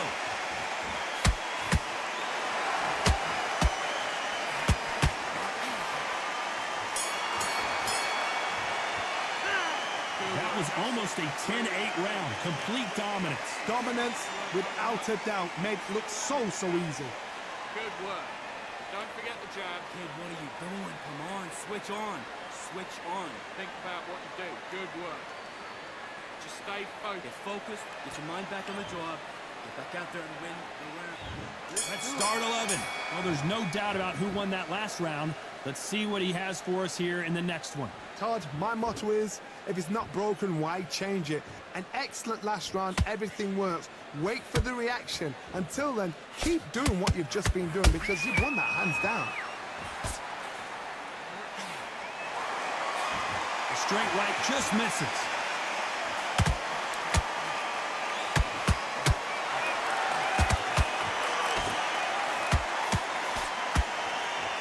Well, Johnny, has anything surprised you here as we enter the final frames of this battle? I've seen certain fighters that can depend on just their power alone. Forget tactics. They know the second they touch you, it's done. That's where the confidence comes from.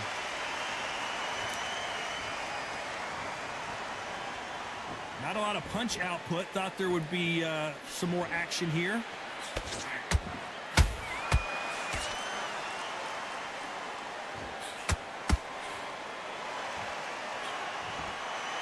Fight a little bit closer than I think a lot of people thought. Perfectly matched, skill for skill, tap for tap. Now this fight will say, you know what, I'm just that notch above you, and so I've got to respect both of them. More than happy.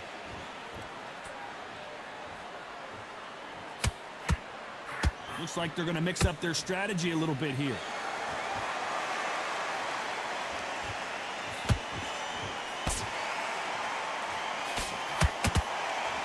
Defense with that left jab.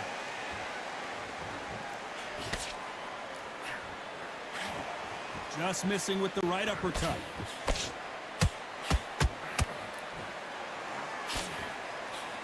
A very competitive round with 10 seconds left.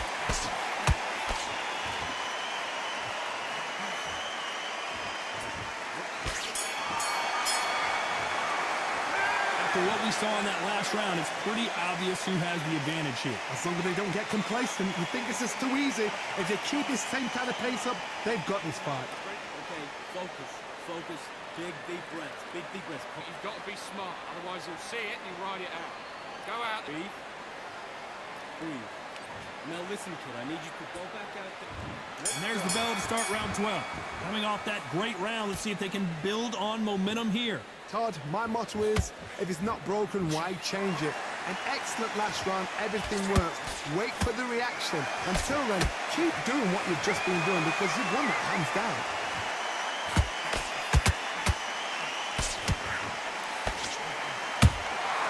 That counter shot lands. Talk about punches and bunches. That's the mantra for this fighter with that exceptional hand speed. What you've got to do, Tony, is anticipation. You've got to wait. You just got to throw caution to the wind and just hope. Whoa, Johnny, take a look at this action. And Supersonic doesn't look so super now as he's down. How about that technique on that headshot? Let's see it again and appreciate it more. Even I've got to see that again. Where did that come from?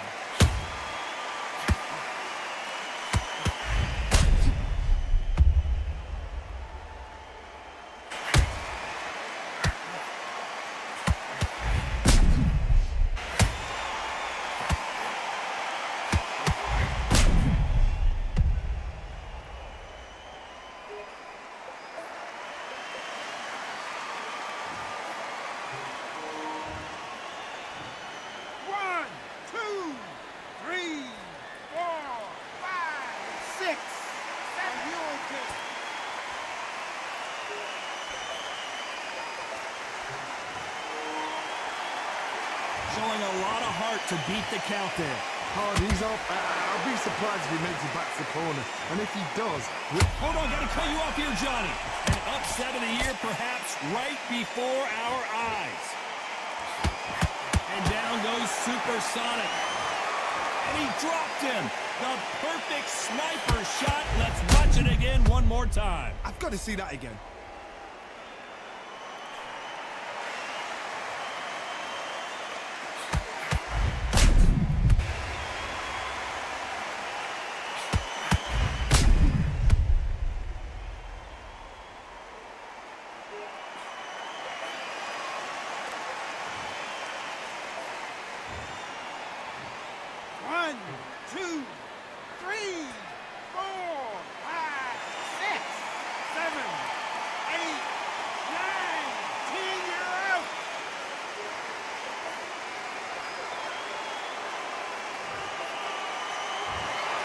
So it's onward and upward after a knockout win here.